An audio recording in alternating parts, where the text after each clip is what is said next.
کے لیے اپنے آپ کو روک لو، کرنا فی بیوتکن، اس پہ غصہ کیوں کرتے ہیں ہم لوگ؟ اگر آپ یہ ساری آیتیں پڑھیں نا تو اللہ نے عورت کو جو بہت ہی خوبصورت پیغام دیا ہے نا کہ سیلفی کلچر سے نکلو، پروفائل پکچرز کے تبرج سے نکلو، اپنے آپ کو اللہ اور اس کے رسول کے حکموں پہ لاک ڈاؤن کر لو۔ اور خاص یہ آپ دیکھیں کہ علم کی باتیں ہیں، وَذْكُرْنَ فِي بُيُوتِكُنْ، جو آگے بات آ رہی ہے، جب عورتیں معلم بن جاتی ہیں نا تو یاد رکھیے وہ خوبصورت ہو جاتی ہیں۔ سب سے اچھا حسن جو ہوتا ہے نا وہ ذہانت کا اور تقوی کا نور ہوتا ہے۔ بہت کچھ کر کرا کے بھی لوگ وہ نہیں کر پاتے جو کہ اللہ تعالیٰ سادگی میں دے دیتا ہے۔ سادگی کا حسن خوبصورت ہوتا ہے۔ تو لہٰذا ایسے تبرج کے معاملات کو رکھتے ہوئے گھر سے باہر نکلتے وقت عورت کرے کیا؟ کوشچن ہے ایک، کیونکہ وَقَرْنَ فِي بُيُوتِكُنْ صرف آپ قرآن کی آیت سے دیکھیں تو دیٹ مین نو وے، عورت بس گھر میں پیدا ہوئی اور وہیں مر گئی۔ اور آج بھی ہندو دھرم میں کہتے ہیں کہ عورت بس 2 دفعہ ہی گھر سے نکلتی ہے، ایک جس دن اس کی ڈولی نکلتی ہے اور دوسرے دن جب اس کا گھر سے جنازہ نکلے گا۔ اسلام یہ ظلم آپ کے میرے اوپر نہیں کرتا۔ تو نوٹ کیجئے گا قرن فی بیوتکن کی شرائط۔ نمبر 1، باہر جائے تو ضرورت سے جائے، وداؤٹ ریزن نہیں۔ میں اس چیز کو بھی ایک بڑی انالوجی سے ہمیشہ ہی سمجھنے اور سمجھانے کی کوشش کرتی ہوں۔ آپ دیکھیے کہ گھر میں ہر چیز کی ایک جگہ ہوتی ہے نا۔ مثلا آپ دیکھیے کہ آپ کی ڈشز کچن میں ہوں گی نا، پلوز، بلینکٹ آپ کے بیڈ روم میں ہوگا، ڈائننگ چیئرز ڈائننگ روم میں ہوں گی، اور اسی طرح چھوٹی موٹی چیزیں، آپ کے کپڑے آپ کی کیبنٹس میں ہوں گے، الماریوں میں ہوں گے۔ جب کہتے ہیں کہ گھر صاف ہو گیا تو کیا ہوتا ہے بھلا؟ ہر چیز اس کی جگہ پہ چلی جاتی ہے۔ جب صبح گھر سے مرد اور بچے نکلتے ہیں تو بیچاری عورتوں سے پوچھا کریں، گھر استبل لگتا ہے۔ پھر یہ جو جھاڑ پونچھ اور ماسیوں کے سے صفائیاں کر کرا کے ہم کیا کرتے ہیں، ہر چیز کو اس کی جگہ پہ کرتے ہیں۔ سب گندے برتن دھو کے الماریوں میں چلے گئے اور کپڑے ادھر چلے گئے، لانڈری میں چلے گئے، گھر صاف ہو گیا۔ بس جس طرح ہمارے گھر میں کرسی، میز، کپڑے، کھانے اور برتنوں کی جگہ ہے نا، اسی طرح عورت کی اصل جگہ گھر ہے۔ لیکن ضرورت کے تحت دیکھیے برتن باہر نکلتے ہیں، بلینکٹس باہر نکلتے ہیں، کپڑے گندے بھی ہوتے ہیں، دھلتے بھی ہیں، استری بھی ہوتے ہیں، لیکن فوراً واپس ڈال دو۔ عورت کو کرنا فی بیوتکن کہہ کر یہ احساس دلا دیا گیا کہ تم نے اصل میں اپنی جگہ نہیں چھوڑنی، گھر میں رہو، ضرورت پڑے گی تو جائے گی۔ عورتیں جاتی تھی، صحابیات جاتی تھی، نمازیں پڑھنے جاتی تھی، اپنے ماں باپ کو ملنے جائیں گی، بیماروں کو دیکھنے آپ جا سکتے ہیں، خوشی غمی میں جائیں گے، منع نہیں ہے۔ حدیث سے کاٹ دیں تو صرف یہ آیت آپ کو یہ بتا دے گی کہ آپ نکل نہیں سکتے، لیکن شرائط میں شرط کیا کہ باہر جائیں، بناؤ سنگھار اگر کیا ہوا ہے تو اس کو چھپا کر نکلیں، جو صورت کے آخر میں ہم پڑھیں گے، یدنین علیہن من جلابیبہن۔ یہ بھی نہیں کہ بندہ اس گھر کر نہیں سکتی، کر سکتی ہے، انسان کی فطرت ہے۔ جب باہر نکلتا ہے اس کا دل کرتا ہے وہ فریش لگے، لوگوں کو دکھ ہی نہ لگے، بیمار نہ لگے، تو بس پھر اس پہ اپنے اوپر ایک جلباب ڈالیں گے آپ۔ پھر اسی طرح اپنا سر، چہرہ، بازو، چھاتی ڈھانپنی ہے کہ لوگوں کو دعوت نظارہ نہ ملے۔ پھر عورت خوشبو نہیں لگائے گی۔ قرن فی بیوتکن کی ایک شرط ہے کہ عورت جب ضرورت کے تحت بھی گھر سے نکلے گی تو اس کے جسم پر پیغام دیتی ہوئی خوشبو نہ ہو، سادہ لباس پہن کر نکلے، کیونکہ خوشبو بھی تو ایک قسم کا بجنے والا زیور ہی ہے نا۔ جسم پہ زیور نہ ہو بجنے والا، سورۃ نور میں پڑھ چکے۔ پھر ایسی چال نہ چلے جس میں تکبر ہو، گویا کہ آپ کہہ لیجئے کہ خود کو شہد کی مکھیوں کا چھتا نہ بنائیے کہ آس پاس کی مکھیاں بھی اس پہ آ جائیں۔ ہم تھوڑا سا اپنا جائزہ لیتے ہیں، کیونکہ کلچرلی ہمارا دین بالکل ایک دوسرے رنگ میں اس وقت چلا گیا۔ چند سوال جو صرف میرے خود سے، جب میں اپنے کزنز، شوہر کے کسی دوست یا کسی غیر سے بات کرتی ہوں تو میرا لہجہ کیسا ہوتا ہے؟ ایسا تو نہیں کہ شوہر کے ساتھ تو بولیں تو جیسے بادل گرجیں اور ماں باپ کے آگے تو چیخیں، اور جہاں کوئی غیر دیکھا تو کیا حال ہے اور ایسی ٹون۔ پھر اگلا سوال، جب میں گھر سے نکلتی ہوں تو میرا لباس کیسا ہوتا ہے؟ دیکھیے اکثر لوگ تیار ہو کے نکلے نا، پھر پوچھتے ہیں ٹھیک لگ رہی ہوں، پھر وہ لمبے شیشے میں دیکھیں گے، اور آج کل 1-2 سیلفیاں لے کر دوسروں کو دکھائیں گے میں یہاں پہنچ گئی، یہ کرنے لگی ہوں۔ ایک دفعہ گھر سے نکلتے ہوئے جوتا پہننے سے پہلے پوچھ لیجئے، اللہ جی میں کیسی لگ رہی ہوں؟ کیا واقعی میں کسی فتنے کا شکار تو نہیں کہ اپنے لیے بھی فتنہ اور دوسروں کے لیے فتنہ بنوں؟ کسی کے دل پہ بجلیاں تو نہیں گراؤں گی اور پھر اس کے بعد جو آگ لگے گی وہ تو لگے گی؟ ساری فلمیں اسی تھیم پہ چلتی ہیں۔ پھر تیسرا سوال کیجئے، میرا حال حلیہ ایسا تو نہیں ہوتا کہ دیکھنے والا پلٹ پلٹ کر دیکھے؟ یقین کیجئے کچھ عورتیں لڑکیاں ان کا حال الگیا ایسا ہوتا ہے ہم خواتین بھی ان کو دوبارہ دیکھتی ہیں، مرد بیچارے کیا کریں۔ پھر اگلا سوال کیجئے کیا میں اتنی خوشبو لگا کر تو نہیں نکلتی جو ہر گزرنے والے کو دیکھنے کی دعوت دے، کیونکہ خوشبو تو ایک خاموش پیغام ہوتا ہے۔ اور ان سوالوں کے جو بھی جواب آئیں، اس کے بعد ایک مزید سوچ، لمحہ فکریہ۔ ہماری قوم کی مائیں، بہنیں، بیٹیاں آج کس نہج پہ کھڑی ہیں؟ اپنے اپنے حالات کو دیکھیے۔ ہماری تہذیب، اسلامی تہذیب بدل کر ماڈرن کلچر کے نام پر کہیں اللہ اور اس کے رسول سے جنگ کا اظہار تو نہیں کرتی دکھ رہی۔ مرد عورت برابر ہے یعنی ایکویلٹی، کیا آج ہم نے اللہ کی شریعت کو اس جملے کے ساتھ بدل تو نہیں دیا؟ حالانکہ فرق صرف 59-49 کا تھا۔ 50-50 کو 49-51 میں بدل دیں، 51 مرد ہے تو 49 عورت ہے۔ اور ایک بات سوچنے کی ہے کہ ہم اللہ کے سامنے کیسے کھڑے ہوں گے، یوم یقوم الناس لرب العالمین۔ اس حال حلیے میں اگر موت آ جائے تو کیا اللہ کے سامنے پیش ہو سکتی ہوں؟ پھر ایک اور بہت ہی تکلیف دہ بات، نیکسٹ سلائیڈ پہ دیکھ سکتے ہیں۔ کل تبرج کے لیے کسی کے گھر جانا پڑتا تھا، کسی جگہ پہنچنا پڑتا تھا۔ آج تو آسان ذرائع ہیں، کل کے جب تبرج کے لیے گھر سے نکلنا پڑتا، آج گھر سے نکلنے کی ضرورت ہی نہیں ہے۔ آپ سیلفیز لے لے کر ساری دنیا کو بھیجیے، ایک کلک پہ لاکھوں تک آپ کا وہ میسج جاتا ہے۔ آپ فیس بک پہ ایک میسج ڈالیے، دیکھیے آپ کے پیاروں کے پیارے اور پتہ نہیں دشمنوں کے دشمن بھی آپ کو دیکھ لیں گے۔ کئی خواتین ہیں جن کی بیٹیوں کو لوگوں نے نہیں دیکھا ہوتا تھا کیونکہ وہ کبھی آئی نہیں سامنے۔ آج فیس بک نے اچھا یہ فلاں کی بیٹی، آج لوگ کہتے ہیں وہاں سے جا کے دیکھ لیجیے، رشتے ہوتے ہیں تصویروں سے۔ اور یہ خوبصورت نام ہے، مجھے فیس بک بھی اچھا لگتا ہے، مجھے انسٹاگرام بھی اچھا لگتا ہے، مجھے ٹک ٹاک بھی اچھی لگتی ہے، مجھے سوشل میڈیا بھی اچھا لگتا ہے، مجھے اسنیپ چیٹ بھی اچھی لگتی ہے، کیونکہ الحمدللہ ان سب پہ نور القرآن کے چینل ہیں میرے گمان میں۔ ٹک ٹاک کا مجھے نہیں پتہ لیکن باقیوں کے نام میں نے ساتھیوں سے سنے ہیں۔ ان سب پہ نہیں ہے تو ڈال دیجئے، ٹک ٹاک پہ بھی نور القرآن جا کے ڈال دیجئے، NURULQURAN.com ڈال دیجئے جا کر۔ لیکن آج ہم نے ان سب چیزوں پہ تبرج کیا، کیوں لگاتے ہیں اپنی تصویریں پروفائلز پہ؟ سوال کیجئے۔ دیکھیں بڑے کہتے تھے کہ اس چیز کو سجاتے ہیں نمبر 1 جس کو بیچنا ہو یا کوئی ڈیکوریشن پیس ہو۔ اللہ نہ کرے ہماری بیٹیاں اتنی سستی تو نہ۔ کتنے لوگوں کے پاس آپ کا کانٹیکٹ ہوتا ہے، آپ نے کبھی سوچا؟ آپ اپنے نمبر کو دیکھیے نا، آپ کیسے 1000 سے زائد کانٹیکٹ ہوں گے۔ ان لوگوں کے بھی بعض دفعہ ہوتے ہیں جن کو آپ کرتے بھی نہیں فون، ایسے ہی آ جاتے ہیں۔ آج کل تو آپ فون کی میموری میں ڈالیں تو آپ کو 10 سال پرانے کانٹیکٹ بھی سیو کر دے، جہاں جو چاہے آپ کی تصویر کھول دے۔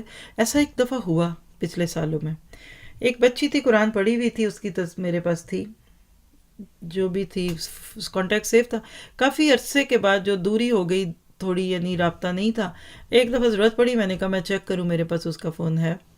اور اس وقت مجھے لگتا ہے ایک اور چیز تھی واٹس ایپ سے پہلے، پتہ نہیں اس کو کیا کہتے تھے، وائبر، غالباً پرپل سا آئیکن تھا۔ میں نے کانٹیکٹ ڈالا تو اس کا نام آ گیا، اور اس وقت جب نیٹ پہ ڈالا تو وائبر، یقین کریں لمبی زلفیں اس کی، بال کھلے ہوئے، اس کے پروفائل پہ پکچر لگی، میرے تو دل پہ بجلی گر گئی۔ میں نے سوچا کہ یہ میرے پاس ہے، اور مجھے یقین بھی نہیں تھا ہے، تو جب میرے پاس ہے تو اس کی سہیلیوں اور اس کی فلاں کے پاس نہیں ہوگا۔ میں نے اس کی پکچر کھینچ کے یا اس کو دیکھ کے یا جیسے بھی ان سے بات کی، میں نے کہا واٹ از، بس میں نے ایک کویسچن مارک اس کی تصویر پہ لگایا، اس کو واپس بھیج دیا۔ میرا لئے ودن منٹس کہہ لیجئے کہ اس نے اپنی فیس بک سے تصویر اور اپنے پروفائل سے تصویر بدل دی۔ کبھی نہیں سوچتے، ماں باپ نہیں سوچتے۔ شادیوں کی تصویریں لگتی تھیں پہلے ہمارے وقتوں میں، جب ہم کبھی کہہ لیجئے کہ اب ابتدائی جوانی کی دہلیز پہ تھے نا، گھر کے اندر ڈرائنگ روم میں شادی کی تصویر لگی ہوتی تھی اور دلہا دلہن کی، اور کچھ اپنے بچوں کی بڑی بڑی کر کے لگاتے تھے، وہ بھی معجوب لگتا تھا۔ اس کمرے میں نماز نہیں لوگ پڑھتے تھے، کبھی پڑھے کوئی مہمان تو اس کے اوپر چادر ڈالتے تھے، ٹی وی کے اوپر لوگ کپڑے ڈال کے نمازیں پڑھتے تھے کہ اس میں تصویریں آتی ہیں۔ آج مجھے آپ بتائیے، اس تبرج کے فتنے نے، اسلام کے آنے کے باوجود جاہلیت کے فتنے نے آج ہماری بہو بیٹیوں کو کہاں پہنچا دیا۔ تو پھر دیکھ لیجئے کہ تبرج ہے نمایاں ہونا، چہرے اور جسم کا حسن دوسروں کو دکھانا، لباس اور زیور کی شان دوسروں کو دکھانا، چال ڈھال سے جسم کے اعضاء کو نمایاں کرنا، اللہ نے ضرورت کے تحت جسم میں کچھ کروز دیے تھے، ضرورت ہے یہ، آپ اس کو پکڑ کر ایسے نمایاں کرنے لگ گئے کہ گویا کہ وہ آپ کی خوبصورتی کا ذریعہ بن گئے۔ تو ذرا چند چیزیں پھر دیکھ لیجئے، اللہ کا حکم ابھی تک جو پڑھا ہم نے ان چند آیتوں میں، ہم آگے جا ہی نہیں پا رہے۔ پہلی بات چیت کا انداز۔ ایک مسلمان بہن بیٹی کا انداز کیا ہوتا ہے؟ باوقار ہو، سیدھی بات کرے۔ آگے اسی صورت میں ہم پڑھیں گے قول قولا سدیدا، اور سدید کہتے ہیں تیر کا نشانے پہ لگنا، دبی زبان میں بات نہ ہو۔ آج ہم فون کالز پہ بات کرتے ہوئے اور سٹورز میں جا کر شاپنگ کے دوران کیا اسی طرح بات کرتے ہیں؟ اور یہ جو ایک بڑا ٹپیکل انداز ہے نا، بھائی جان دے دیجئے نا، ہم اوروں کو بھی بھیجیں گے، کیا شاپنگ میں عورتیں اپنا یہ بیچ کے تو نہیں آ جاتی ہیں اپنا انداز؟ پھر اس طرح باہر کب نکلیں؟ بلا ضرورت نہ نکلیں، ٹک کر رہے، سکون آپ کو گھر میں آئے گا۔ دیکھیں مردوں کو اللہ سلامت رکھے، وہ روز باہر جاتے نہیں تھکتے، اور اسپیشلی اگر آپ پاکستان کے کچھ بازاروں کے نام جانتی ہیں، جیسے کراچی میں صدر ہے اور لیاری ہے، لالو کھیت ہے، ایک دفعہ زندگی میں آپ کبھی گئی ہوں گی نا، آج دوبارہ نہیں جائیں گی۔ ہم خواتین نہیں جا سکتی، مرد بیچارے روز جاتے ہیں۔ رنچوڑ لائن میں جا کر دیکھیے، رکشہ نہ پہنچے وہاں، مرد جاتے ہیں، ہول سیل کام کریں، اسکریپ کریں۔ آپ جا کے پوری برادری کو دیکھیے، ان کی کہاں ہیں چیزیں، کہاں کہاں جاتے ہیں، اللہ نے ان کی مزاج میں رکھا ہے۔ عورت ایک دن بازار جائے گی، 2 دن سر میں درد رہے گا، پھر مائگرین نہیں ہوگا تو اور کیا ہوگا؟ وہ تو وہاں جا کے ہوتا تھا، آج ہمیں نٹ سی چیزیں دیکھ دیکھ کے مائگرین ہونے لگتا ہے۔ اور پھر نکلنا ہے تو پھر کیسے نکلیں؟ تیسرا حکم اللہ کا، تبرج نہیں کرنا۔ گھر کے اندر کیا کریں؟ وہ کہہ دیا وَأَقِمْنِ الصَّلَاةَ، یعنی گھر میں رہ رہی ہو تو کیا کرو گی؟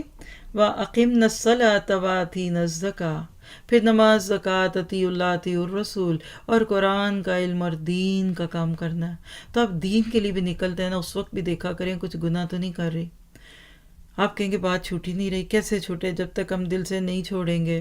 تو ایک اور محاسبہ کرتے ہیں اپنا، میرا کردار بحیثیت بیٹی، بہن، بیوی اور ماں کے کیسا ہے؟ گھر سے کب نکلتی ہوں؟ بلا ضرورت یا ضرورت کے تحت؟ یہ تو آج کل کی باتیں نہیں ہیں پوچھنے والی، باندھ کے رکھ دیا۔ آج گورنمنٹ نے بھی کرنا فی بیوتکن پہ عمل کرا لیا، عورتوں سے نہیں مردوں سے بھی کرا لیا، کر رہے ہیں، مجبور ہیں، کیا کریں؟ خوشی سے مان جائیے اللہ کے حکموں کو، تو انشاءاللہ یہ وبائیں اور آفتیں نہیں آئیں گی۔ پھر اگلا سوال کیجئے خود سے، کیا میں تبرج تو نہیں کرتی؟ میرا حال حلیہ کیسا ہوتا ہے باہر جاتے ہوئے؟ میں مردوں سے کس طرح بات کرتی ہوں؟ کیا گھر میں رہ کر قرآن اور دینی تعلیم اور کاموں کا اہتمام کرتی ہوں؟ الحمدللہ آج کل تو اس پہ بہت عمل ہو رہا ہے۔ اب سنیے گا، جب عورتیں معلم بن جاتی ہیں، جب عورتوں کا دل باہر سے زیادہ گھر میں لگنے لگتا ہے اور وَاذْكُرْنَ پہ عمل کرتی ہیں، تو پھر ایسی عورتوں کو کے ساتھ جو نسلیں پیدا ہوتی ہیں وہ ہیں آگے، ان المسلمین والمسلمات والمؤمنین والمؤمنات، بے شک مسلمان مرد اور مسلمان عورتیں، مومن مرد اور مومن عورتیں، فرما برداری کرنے والے مرد اور فرما بردار عورتیں، راست باز مرد اور راست باز عورتیں، صبر کرنے والے مرد اور صبر کرنے والی عورتیں، عاجزی کرنے والے مرد اور عاجزی کرنے والی عورتیں، خیرات کرنے والے مرد اور خیرات کرنے والی عورتیں، روزے رکھنے والے مرد اور روزے رکھنے والی عورتیں، اپنی شرمگاہ کی حفاظت کرنے والے مرد اور حفاظت کرنے والیاں، بکثرت اللہ کا ذکر کرنے والے اور ذکر کرنے والیاں، ان سب کے لیے اللہ تعالیٰ نے وسیع مغفرت اور بڑا ثواب تیار کر رکھا ہے۔ کیا پتہ چلا؟ یہ نسل تیار کرنی ہے نا، پہلے تو دعا کیجئے کہ اللہ ہمارے اور ہماری نسلوں میں یہ ساری خوبیاں ڈال دیں۔ تو اس کے لیے پھر عورتوں کو وَاذْكُرْنَ مَا يُتْلَى فِي بُيُوتِكُنْ پہ عمل کرنا پڑے گا، اور اللہ تعالیٰ ہر گھر کو ایک مدرسہ بنا دے جس کے فرسٹ رجسٹرڈ سٹوڈنٹس وہاں کے بچے اور وہاں کے مرد اور عورتیں ہوں۔ جب تک گھر گھر میں دین نہیں نکلے گا، دین کا کام نہیں ہوگا، اس وقت تک یاد رکھیے نسلیں نہیں بدلیں گی۔ اس وقت بھی سوچئے کہ اگر یہ دین کا کام اس وقت ہمارے گھر میں بیٹھ کر ہم نہ سن پا رہے ہوتے تو کتنے لوگ تھے جو نکلتے؟ لاک ڈاؤن نہ ہوتا تو ہم میں سے کتنے سنتے؟ ہزاروں کی تعداد لاکھوں میں چلی گئی اس لاک ڈاؤن کی وجہ سے، صرف الحمدللہ گھروں سے سننے والے، اور اللہ تعالیٰ اس کو ببرکت کرے آپ کے میرے لیے۔ اب اس کے بعد ایک اور بات جو ان ساری باتوں کے بعد پیدا ہوتی ہے، اور وہ کیا ہے؟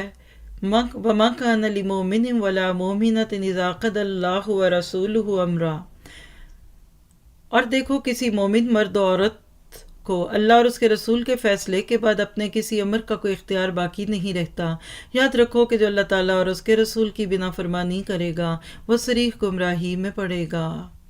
کیا پتہ چلا کہ اختیاری باتیں نہیں ہیں، it's not of your choice, یہ فرض ہے۔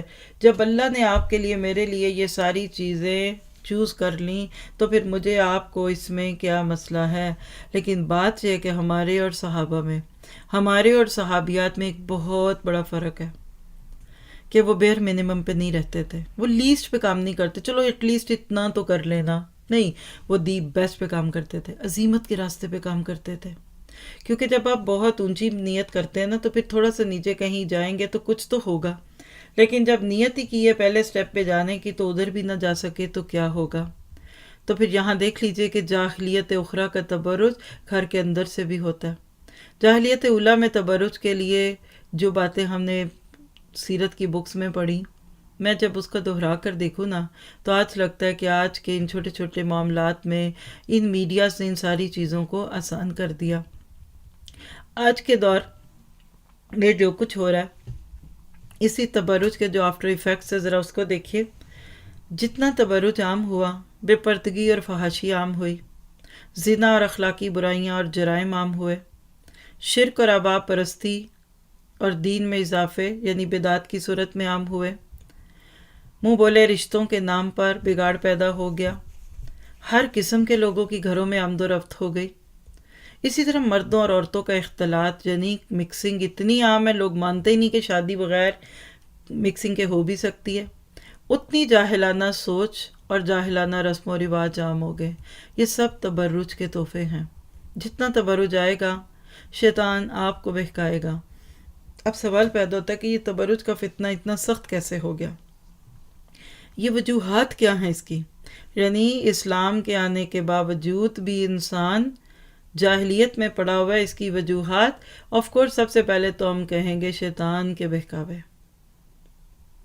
لیکن پھر اصل وجہ قرآن سنت سے دوری ہے۔ کفار اور یہود و نصارہ سے دوستی اور مروبیت اس کی بہت بڑی وجہ۔ ہم ان کو کاپی کرتے ہیں، ان کے جوتوں میں پاؤں ڈالتے ہیں، ان کے قدموں پہ قدم رکھنے کی تو پیشن گوئی اللہ کے نبی نے بھی کر دی تھی۔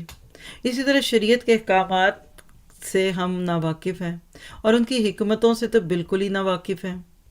امہات المومنین اور صحابیات کے کردار اور سیرت سے بالکل ناواقف ہیں۔ پڑھائیے اپنی بیٹیوں کو ان کی کہانیاں، پھر پوچھئے کہ آپ بتاؤ وہ کیسی لگتی تھی اور تم کیسی لگ رہی ہو۔ اسی طرح مغربی عورت کو اپنا آئیڈیل بنا لیا ہم نے، اور کامیابی کی دلیل ویسٹرنائز ہونا، اور دکھی دکھانا ہو تو کالا برقع اور اسی سے بچے کا ناک صاف کرتی ہوئی عورت، کہتے ہیں بیچاری پٹی مسلمہ۔ اسی طرح دشمنان اسلام کی سازش تو تھی، لیکن سب سے بڑی وجہ خواہشات نفس کی پیروی ہے۔ جتنا زیادہ ان فتنوں سے اپنے آپ کو دور کرنا چاہتے ہیں، نفس پہ پاؤں رکھیے۔ آپ کہتے ہیں آپ ہمیں ہمارے حال پہ کیوں نہیں چھوڑتے؟ ہم تبرج کریں، ہم باہر پھریں، ہم جو ایچی بیچی آپ نے اتنی دیر سے ہمیں تنگ کیا ہوا ہے ہم کریں، ہاں آپ کو کیا لگے؟ تو آئیے میں آپ کو بتاتی ہوں آپ کو کیا لگے۔ لکھیے انفرادی اثرات کیا ہوتے ہیں اس تبرج کے۔ اس جاہلیت اولیٰ والی کیفیت میں آنے کے نقصان، پہلی بات ہے کہ آپ کا نام اللہ اور اس کے رسول کے نافرمان میں لکھا جاتا ہے، ڈس اوبیڈینسی آف پروفٹ اینڈ اللہ تعالیٰ۔ چاہتے ہیں قیامت کے دن آپ کا نام لیا جائے، بلاؤ اللہ اور اس کے رسول کی نافرمان کو۔ آج دنیا میں کوئی نہ برداشت کرے، کیا وہاں کریں گے ہم؟ پھر اسی طرح سے اللہ کی رحمت سے دوری، اور رحمت کیا ہے؟ آپ کو مجھے رحمتیں ہی چاہیے، تبھی ہم حادثوں اور تکلیفوں سے بچے ہوئے۔ تو آپ کہتے ہیں کہ میں اپنی مرضیاں کروں، اللہ لے جا تو اپنی رحمت، یہ آپ کو نقصان ہوگا، مجھے نہیں ہوگا۔ اور یاد رکھے کہ پھر ایسی بچیاں زندگی میں دھکے کھاتی ہیں، اور قرآن پڑھ کے اگر آپ عمل نہ کریں، میں کہہ سکتی ہوں جس کو قرآن نہ بدلے پھر اس کو مصیبتیں بدلیں گی، پھر زندگی میں کوئی حادثہ آئے گا پھر بدلیں گی، کوئی چوٹ کھائیں گی تو پھر بدلیں گی۔ اور اللہ بچا کے رکھے، ہمیں قرآن سے ہدایت دے دے کہ اللہ جو بات انہیں ہمیں عذابوں میں اور مصیبتوں میں ڈال کے سکھانی ہے وہ اس قرآن سے سکھا دے۔ پھر اسی طرح آپ دیکھیے، آپ شیطان کے طریقوں کی پیروی کریں گی، چاہتے ہیں کہ آپ شیطان کے فٹ اسٹیپ پہ چلیں، تو جدھر وہ پہنچے گا وہاں آپ پہنچیں گے۔ پھر ایسی عورت کی عزت نہیں ہوتی۔ لکھ لیجئے، بڑے سے بڑا ماڈ اسکاٹ لڑکا بھی شادی کے وقت ایک بھولی بالی سیدھی لڑکی ڈھونڈتا ہے، وہ جس کے ساتھ اتنے سال سے پھرا، کہتا نہیں اس کا مجھے پتا، وہ اوروں کے ساتھ بھی پھرتے، مجھے ایسی بیوی نہیں چاہیے، مجھے اپنے بچوں کی اچھی ماں چاہیے۔ خود ساری خواہشیں پوری کر لی اور اب لڑکی کسی بھولی بالی کے ساتھ شادی کرنا ہے۔ ایسی لڑکی کی کبھی عزت نہیں ہوتی جتنا مرضی لوگوں کو اپنے حسن سے وہ گرما دے. اور اسی طرح سے اللہ کی حدود کو توڑنے والی عورت کا پھر تعلق باللہ کیسا ہوگا؟ نمازیں کیسی تو روزے کیسے؟ پھر وہ بوجھ لگتا ہے. پھر آپ پڑھتے بھی ہیں تو شام کو سونے سے پہلے ساری کٹھی پڑھتے ہیں. چلیے یہ تو تھے آپ کے انفرادی معاملے، آپ جانیں اور آپ کا رب جانے. یاد رکھیے اس تبرج نے اجتماعی طور پہ بھی قوموں کو گھن لگا دیا. اجتماعی اثرات بھی ہیں اس بے پردگی اور فحاشی کے. پہلی بات ہے فتنے اور آزمائشیں آئیں گی. قرآن تو بار بار یہی کہتا ہے لوگوں دیکھو تمہارا کیا قصور ہے اس کرونا کے آنے میں اور اس لاک ڈاؤن اور اس مشکل میں پڑنے میں. اپنا بھی تو حصہ ڈالو کہ تم نے کون سی لکڑی لگائی تھی اس آگ میں کو جلانے میں. پھر اسی طرح سے آپ دیکھیے کہ بے پردگی اور فحش عام ہوتا ہے. گناہ کبیرہ اور جرائم میں اضافہ ہوتا ہے اس ملک کے. اللہ کی ناراضگی اتنی بڑھ گئی کہ پھر اللہ بارشیں روک لے یا اللہ تعالیٰ سے لاب لے آئے، اس کی مرضی. امت کا زوال شروع ہو جاتا ہے، کمزور نسلیں پیدا ہوتی ہیں، اور کہہ لیجئے کہ ذہنی، اخلاقی اور کردار کی پستی عام ہوتی ہے. مونچھوں پہ تاؤ دیتے ہوئے مرد آپ کی بیٹی بہو بہن کو دیکھ رہے ہیں.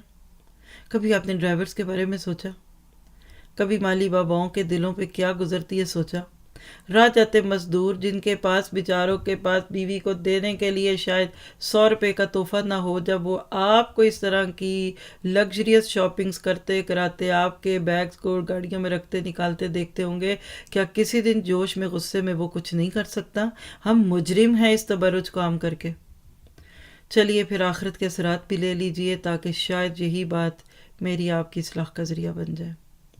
تبرج کرنے والی عورتیں جنت کی خوشبو سے محروم رہیں گی. اوپر کی حدیث یاد کریں جو آپ کے پارے کی آج تھی حدیث ہے. تبرج کی تباہی جہنم تک لے جانے کا سبب بن سکتی ہے. اس پہ میں چاہتی تو آپ کے لیے 10 حدیثیں بھی ایک ایک موضوع پہ جمع کر سکتی تھی، لیکن ضرورت نہیں ہے. آپ خود سیکھ لیجئے، بہت کامن موضوع ہے، یہ کوئی نئی بات نہیں ہے. اب آگے ایک معاشرے کے اندر کیسے مختلف چیزیں جو جڑ پکڑ چکی ہوتی ہیں لیکن اسلام سے میچ نہیں کرتی، اس کو توڑنا. یہی صورت احزاب کا سب سے مشکل وقت ہے. سمجھ لیجئے گا عربوں میں منہ بولے بیٹے کو سگے بیٹے کی جگہ پہ لیتے تھے اور اس کی بیوی سگی بہو کی طرح تھی. حالانکہ اصل میں ایسا نہیں ہے. اللہ تعالیٰ اس قانون کو اور اس رسم کو توڑنا چاہتے تھے، اور یہ رسم اتنی جڑیں بنا چکی تھی کہ اللہ کے نبی کے سوا کوئی اور اس رسم کو توڑ نہیں سکتا تھا. حالانکہ اللہ کے نبی بھی نہیں چاہتے تھے کہ ایسا ہو، ان کے ذریعے سے یہ کام ہو. تو اس لیے اب یہاں سنیے گا، زید جو آپ کے منہ والے بیٹے تھے، ان کی شادی اللہ کے نبی نے اپنی پھوپھی زاد بہن زینب سے کی تھی. وہ ان کو پسند نہیں کر سکی. سیدھی سی بات ہے، خاندانی تفاخر تھا. ایک عورت کے دل میں مرد کی عزت تو ہونی چاہیے، پیار بھی ہونا چاہیے.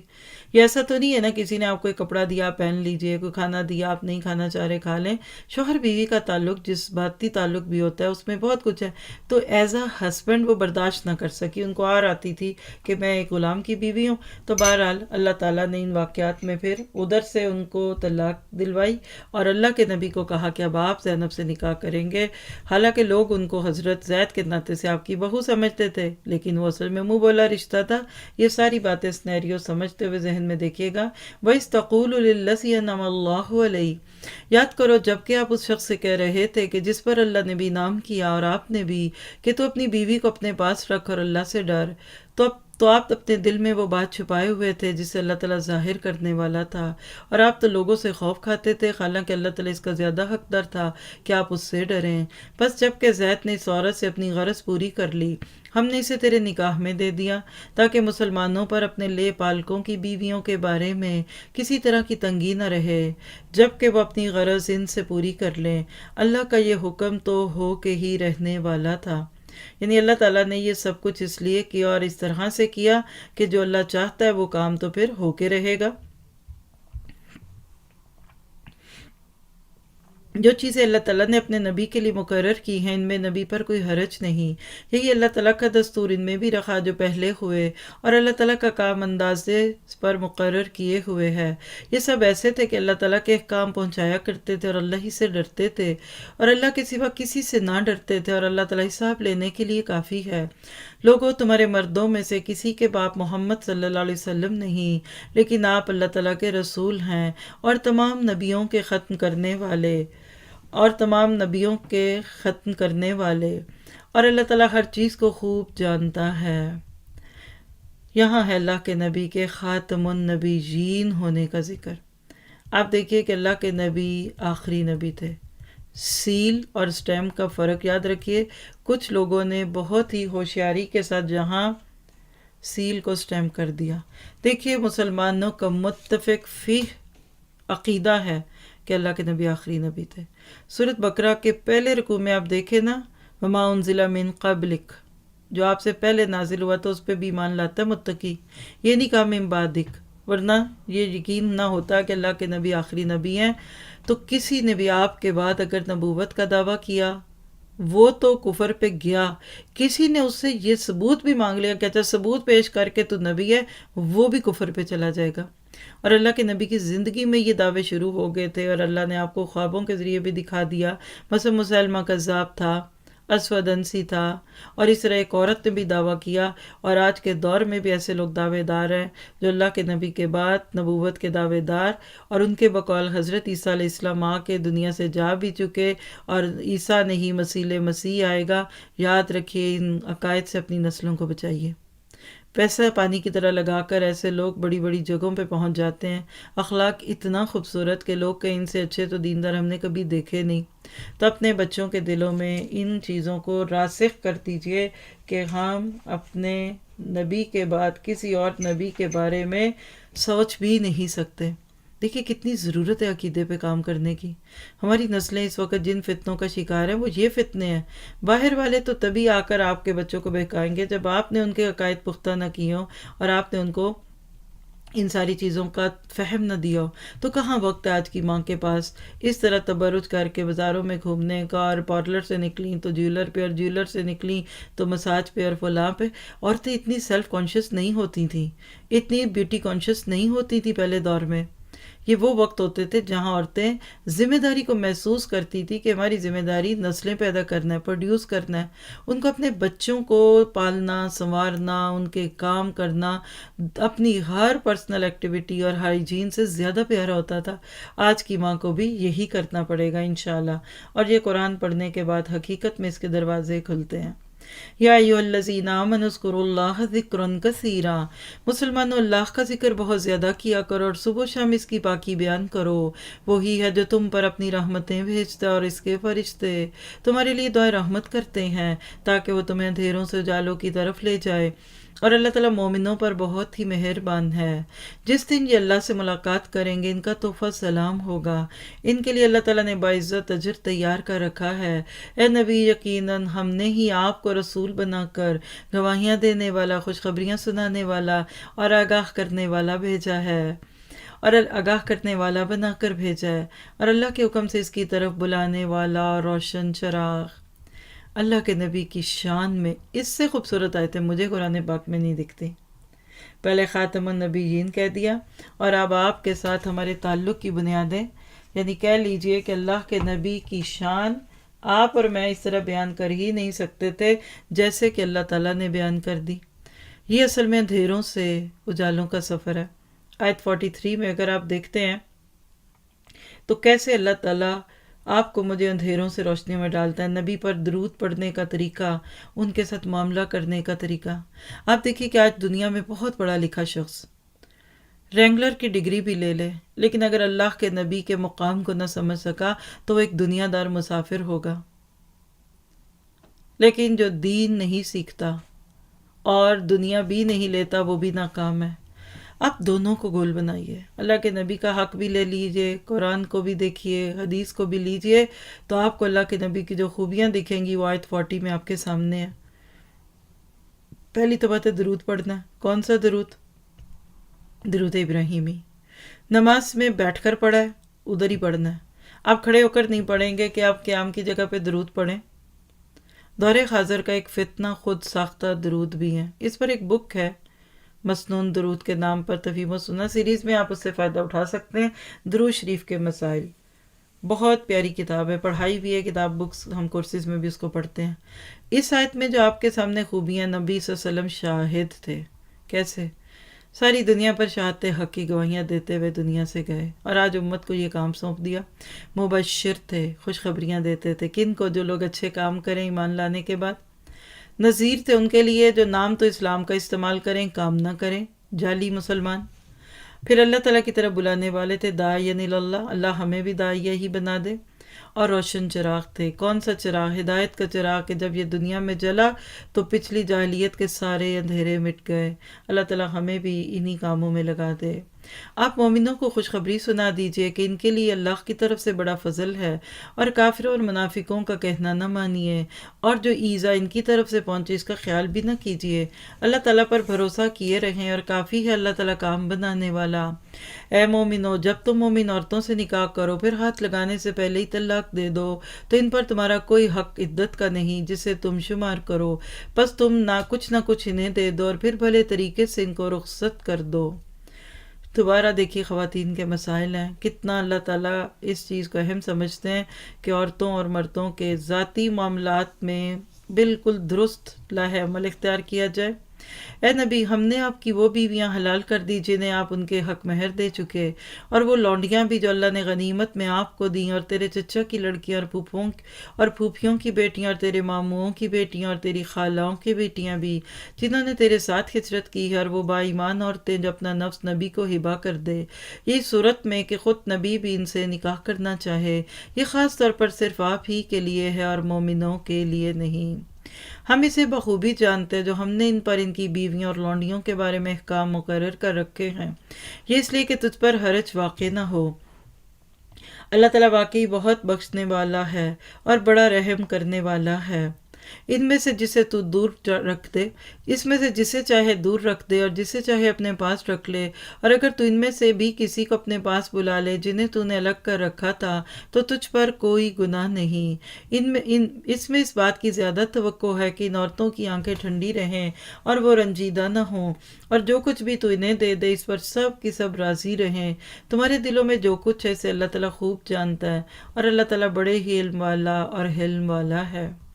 اس کے بعد اور عورتیں آپ کے لیے حلال نہیں، یعنی جب بیویوں نے آپ کو چوز کیا تو اس کے بعد اب کوئی اور شادی آپ کی نہیں ہوئی، اور نہ یہ درست ہے کہ ان کے بدلے میں اور عورتوں سے نکاح کریں، اگرچہ ان کی صورت اچھی بھی لگتی ہو مگر جو تیری مملوکہ ہوں، اور اللہ تعالیٰ ہر چیز کا پورا نگہبان ہے۔ یہ سارا ٹاپک اللہ کے نبی کی خاص طور پہ ذاتی زندگی سے تھا۔ سورت کے شروع میں پچھلے پارے میں میں نے 2 جملے بولے تھے کہ آج کے دور کے 2 بڑے محاذ ہیں، 2 چیزوں پہ ویسٹ نے بہت کام کیا، wars of the prophet and wives of the prophet. کہیں اللہ کے نبی کی شادیوں کو بنیاد بنایا گیا، کہیں حضرت عائشہ کی چھوٹی عمر میں شادی کو بنیاد بنایا، اور کہیں 4 سے زائد شادیوں کی باتیں کی، اور دوسری طرف جنگوں کی باتیں۔ تو یہ پورا حصہ اللہ کے نبی کی پرسنل لائف کا ہے۔ اللہ نے ان کو جب بہت زیادہ بڑے کام دیے تو ان کو مراعات بھی دیں، دوسروں سے بڑھ کر دی، تو کیا حرج ہے اس میں؟ جب مالک دے رہا ہے تو آپ کو مجھے اس میں اعتراض کی کیا ضرورت ہے؟ تو یہ باتیں صرف آیتوں سے سمجھ نہیں آتی، اس کے لیے تھوڑا سا مزید وقت لگانے کی ضرورت ہے تاکہ ہم تفصیل سے اس موضوع کو دیکھیں۔ دوبارہ نجی زندگی میں کیسے امن چین قائم ہوگا، اس کے کچھ احکامات ہیں۔ یا ایھا الذین آمنوا، اے لوگو جو ایمان لائے ہو، جب تک تمہیں اجازت نہ دی جائے تم نبی کے گھروں میں نہ جایا کرو، کھانے کے لیے بھی اجازت کے بعد جاؤ، یہ نہیں کہ پہلے سے جا کر بیٹھ گئے اور کھانے کے پکنے کا انتظار کرتے رہے، بلکہ جب بلایا جائے تو جاؤ، اور جب کھا چکو تو نکل کھڑے ہو، وہیں باتوں میں مشغول نہ ہو جایا کرو، نبی کو تمہاری ان باتوں سے تکلیف ہوتی ہے۔ دیکھیں حضرت زینب کے ولیمے پہ یہ سب آیتیں نازل ہوئیں۔ اب دیکھیے کہ اسلام اتنا ڈیسنٹ اور مہذب دین ہے کہ اگر آج اس پر عمل کر لیا جائے تو اللہ تعالیٰ مسلمانوں کے حالات کو بھی خوبصورت کر دے، اور یہاں دعوت کے طریقے بھی سکھائے گئے۔ ہر عورت یہ آیتیں پڑھ کر کہے گی کہ اللہ کے نبی کے ذریعے جو احکامات ہیں یہ بالکل درست ہیں، کیونکہ کھانا پکنے کے دوران مہمان آ جائے تو عورت کے لیے مشکلات، گھر ابھی گندا تھا تو لوگ آ جائیں اور کھانے کے بعد آدھی رات تک بیٹھے رہے تو بیچاری سارے دن کی تھکی ہاری عورت کیسے آرام کرے گی۔ اور دوسری بات یہ بھی سمجھ آتی کہ اللہ کے نبی میں تو مروت تھی، لیکن اللہ حق بات کہنے اور اس کو دوسروں سے پیش کرنے سے نہیں شرماتے۔ اللہ کے نبی کی طرف سے یہ بات کی گئی کہ آپ نہیں کہیں گے، لیکن اللہ تعالیٰ تو اس بات کو فرما ہی دیں گے. وہ تو لحاظ کر جاتے ہیں، اور اللہ تعالیٰ حق بیان کرنے میں کسی کا لحاظ نہیں کرتا. جب تم نبی کی بیویوں سے کوئی چیز طلب کرو تو تم پردے کے پیچھے سے طلب کرو. تمہارے اور ان کے دلوں کے لیے کامل پاکیزگی یہی ہے، اور نہ تمہیں جائز ہے کہ تم رسول اللہ صلی اللہ علیہ وسلم کو تکلیف دو، اور نہ تمہیں یہ حلال ہے کہ آپ کے بعد کسی وقت بھی آپ کی بیویوں سے نکاح کرو. یاد رکھو اللہ کے نزدیک یہ بہت بڑا گناہ ہے. تو من وراء الحجاب، من وراء حجاب، اس کی ضرورت تو تب پڑتی ہے نا جب عورتیں اپنے اللہ کے دوسرے حکموں کو مانیں. دیکھیے اسلام کا یہ مزاج، پردہ، نماز، روزہ، یہ وہ چیزیں آج تک کسی نے اس پہ بات نہیں کی تھی. یہ اس لاسٹ صدی 19 سینچری کا مڈ کہہ لیجئے، ادھر سے یہ فتنے اٹھے. عورت کا پردہ، عورت کا حجاب، چہرے کا پردہ ہے کہ نہیں، مکس گیدرنگز نہیں. یہ خواہشیں جب بڑھی نہ تب ہوئیں. ہمارے اسلاف، ہماری نانیاں، ہماری پردادیاں کس طرح کے زندگیاں گزارتی تھیں. اب دیکھیے گھروں میں پردے لگتے تھے، زنان خانہ الگ ہوتا تھا، مردان خانہ الگ تھا. آج بھی مہذب لوگ ایسے ہی ہیں، بیلیو می. میں نام نہیں لیتی کہ خواہ تقابل آ جاتا ہے. آج بھی ہم پاکستان میں رہنے والوں میں اور انڈیا میں اور بنگلہ دیش اور اس کے علاوہ دنیا میں، ظاہر ہے کہ انڈونیشیا میں مسلمز ہوں گے، ملیشیا میں مسلمز ہوں گے، آج بھی ایسے کئی مہذب معاشرے ہیں کہ عورتوں اور مردوں کے بالکل اٹھنے بیٹھنے کی جگہیں الگ. یا ہم نے ڈرائنگ روم بڑا کر کے اس میں مسٹر اور مسز کو بٹھایا اور پھر لچکتی ہوئی زبانوں سے باتیں ہوتی ہیں. یہ آج ہماری شادیوں میں مکسنگ ہو گئی. اللہ کے نبی کے دور میں تو ایسا تھا ہی نہیں. حضرت انس ایک بچے ہوئے تھے، 10 سال کی عمر میں اللہ کے نبی کے گھر میں تھے. آتے جاتے گھر کے ملازم تھے، خادم خاص تھے، ضرورتاً ادھر سے ادھر بیویوں کے حجروں میں آتے. ایک دن آنے لگے تو آگے پردہ ڈل گیا. پریشان ہو گئے، میں نے کوئی غلطی کر دی، کیا ہو گیا، یہ کیا ہوا؟ کہا نہیں انس، حجاب کی آیتیں اتر گئیں. کیا اب اس کے بعد جب کبھی کوئی چیز مانگنی ہو، من ورائی حجاب، حجاب کے پیچھے. حجاب یہاں کرڈن کے معنوں میں، ایون عورت پردے میں بھی سامنے نہیں آتی تھی. آپ کو اندازہ ہوگا اگر آپ اسلاف کو پڑھیں کتنے فتنے نہ بن گیا آج اس سے بھی. تو ضرورت اس بات کی کہ اللہ ہمارے ایمان اور تقوی کو بڑھا دے.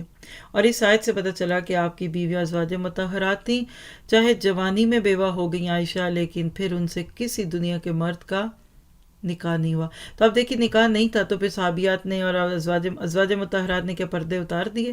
آج یہ بھی بڑا ایشو ہے کہ ہم تو شادی شدہ ہیں، ہماری تو کسی سے شادی نہیں ہو سکتی، اور ہمارے تو بچے ہی نہیں ہو سکتے، اور ہم تو آپریٹ کرا چکے. نعوذ باللہ، آپ لوگوں کو بتائیں گے.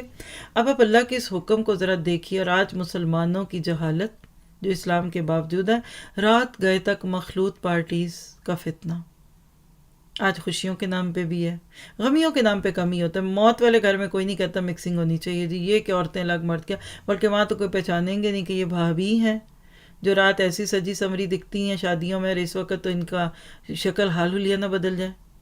یاد رکھیے کڑوی باتیں ہیں لیکن سہنی پڑیں گی.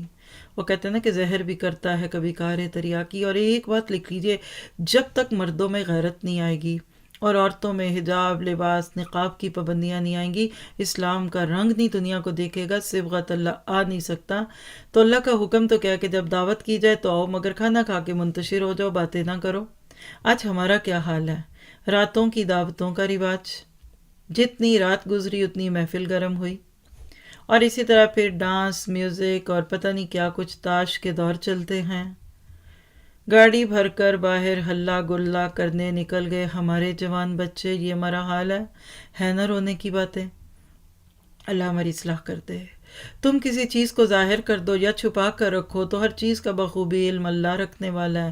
ان عورتوں پر کوئی گناہ نہیں کہ وہ اپنے باپوں اور اپنے بیٹوں اور بھائیوں اور بھتیجوں اور بھانجوں اور اپنی میل جول کی عورتوں اور ملکیت کے ماتحتوں یعنی لونڈی غلاموں کے سامنے ہوں. اتنی لسٹیں دینے کی ضرورت کیا ہے؟ دیکھیں سورۃ نساء سے شروع ہوئی ہیں لسٹیں. محرمات کی وہاں لسٹ دیکھی، پھر سورۃ الاعراف میں دیکھا لباس حجاب کو، پھر سورۃ نور میں ڈیٹیل سے محرم اور غیر محرم کے نام لیے گئے. جا کے دوبارہ دیکھ لیجئے، بھانجوں بتیجوں تک کے نام آئے. اور یہاں آپ دیکھیے کہ باپوں، بھائیوں، بتیجیوں، بھانجیوں، اسلام کا ایک ریچول ہے پردہ، اسلام کا شعیرہ ہے پردہ، اسلام کی پہچان ہے. اور انہی پردوں کو پال مال کر کے دیکھ لیجئے کہ آج ہم نے اسلام کو پیچھے کر دیا. آپ اور میں ان چیزوں کو جتنا مرضی پیچھے ڈالیں، یہ ہر سال ہمارے سامنے ایک کویسچن مارک بن کے آتی ہیں. اور میں نہیں مانتی کہ وہ عورت سچے دل سے دین کی خدمت کر سکتی ہے جو پہلے اپنے ان معاملات میں سنجیدہ نہ ہو. اللہ تعالیٰ فرماتے عورتوں اللہ سے ڈرتی رہو، اللہ تعالیٰ یقیناً ہر چیز پر شاہد ہے، اللہ تعالیٰ اور اس کے فرشتے اس نبی پر رحمت بھیجتے ہیں، اے ایمان والو تم بھی ان پر درود بھیجو اور خوب سلام بھی بھیجتے رہا کرو۔ اللہ کے نبی کو درود و سلام کے تحفے دو، پر اپنے حال حلیے بھی دیکھ لو کہ کیا اس محفل میں اللہ کے نبی آئیں گے؟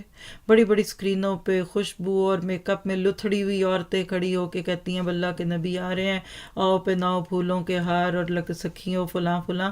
کبھی آپ لوگوں کی محبت کے ڈائلاگ تو سنیے، لیکن جب اللہ کے نبی کا کوئی حکم آ جائے تو ہم سوچ میں پڑتے ہیں let me think, let me ask my husband.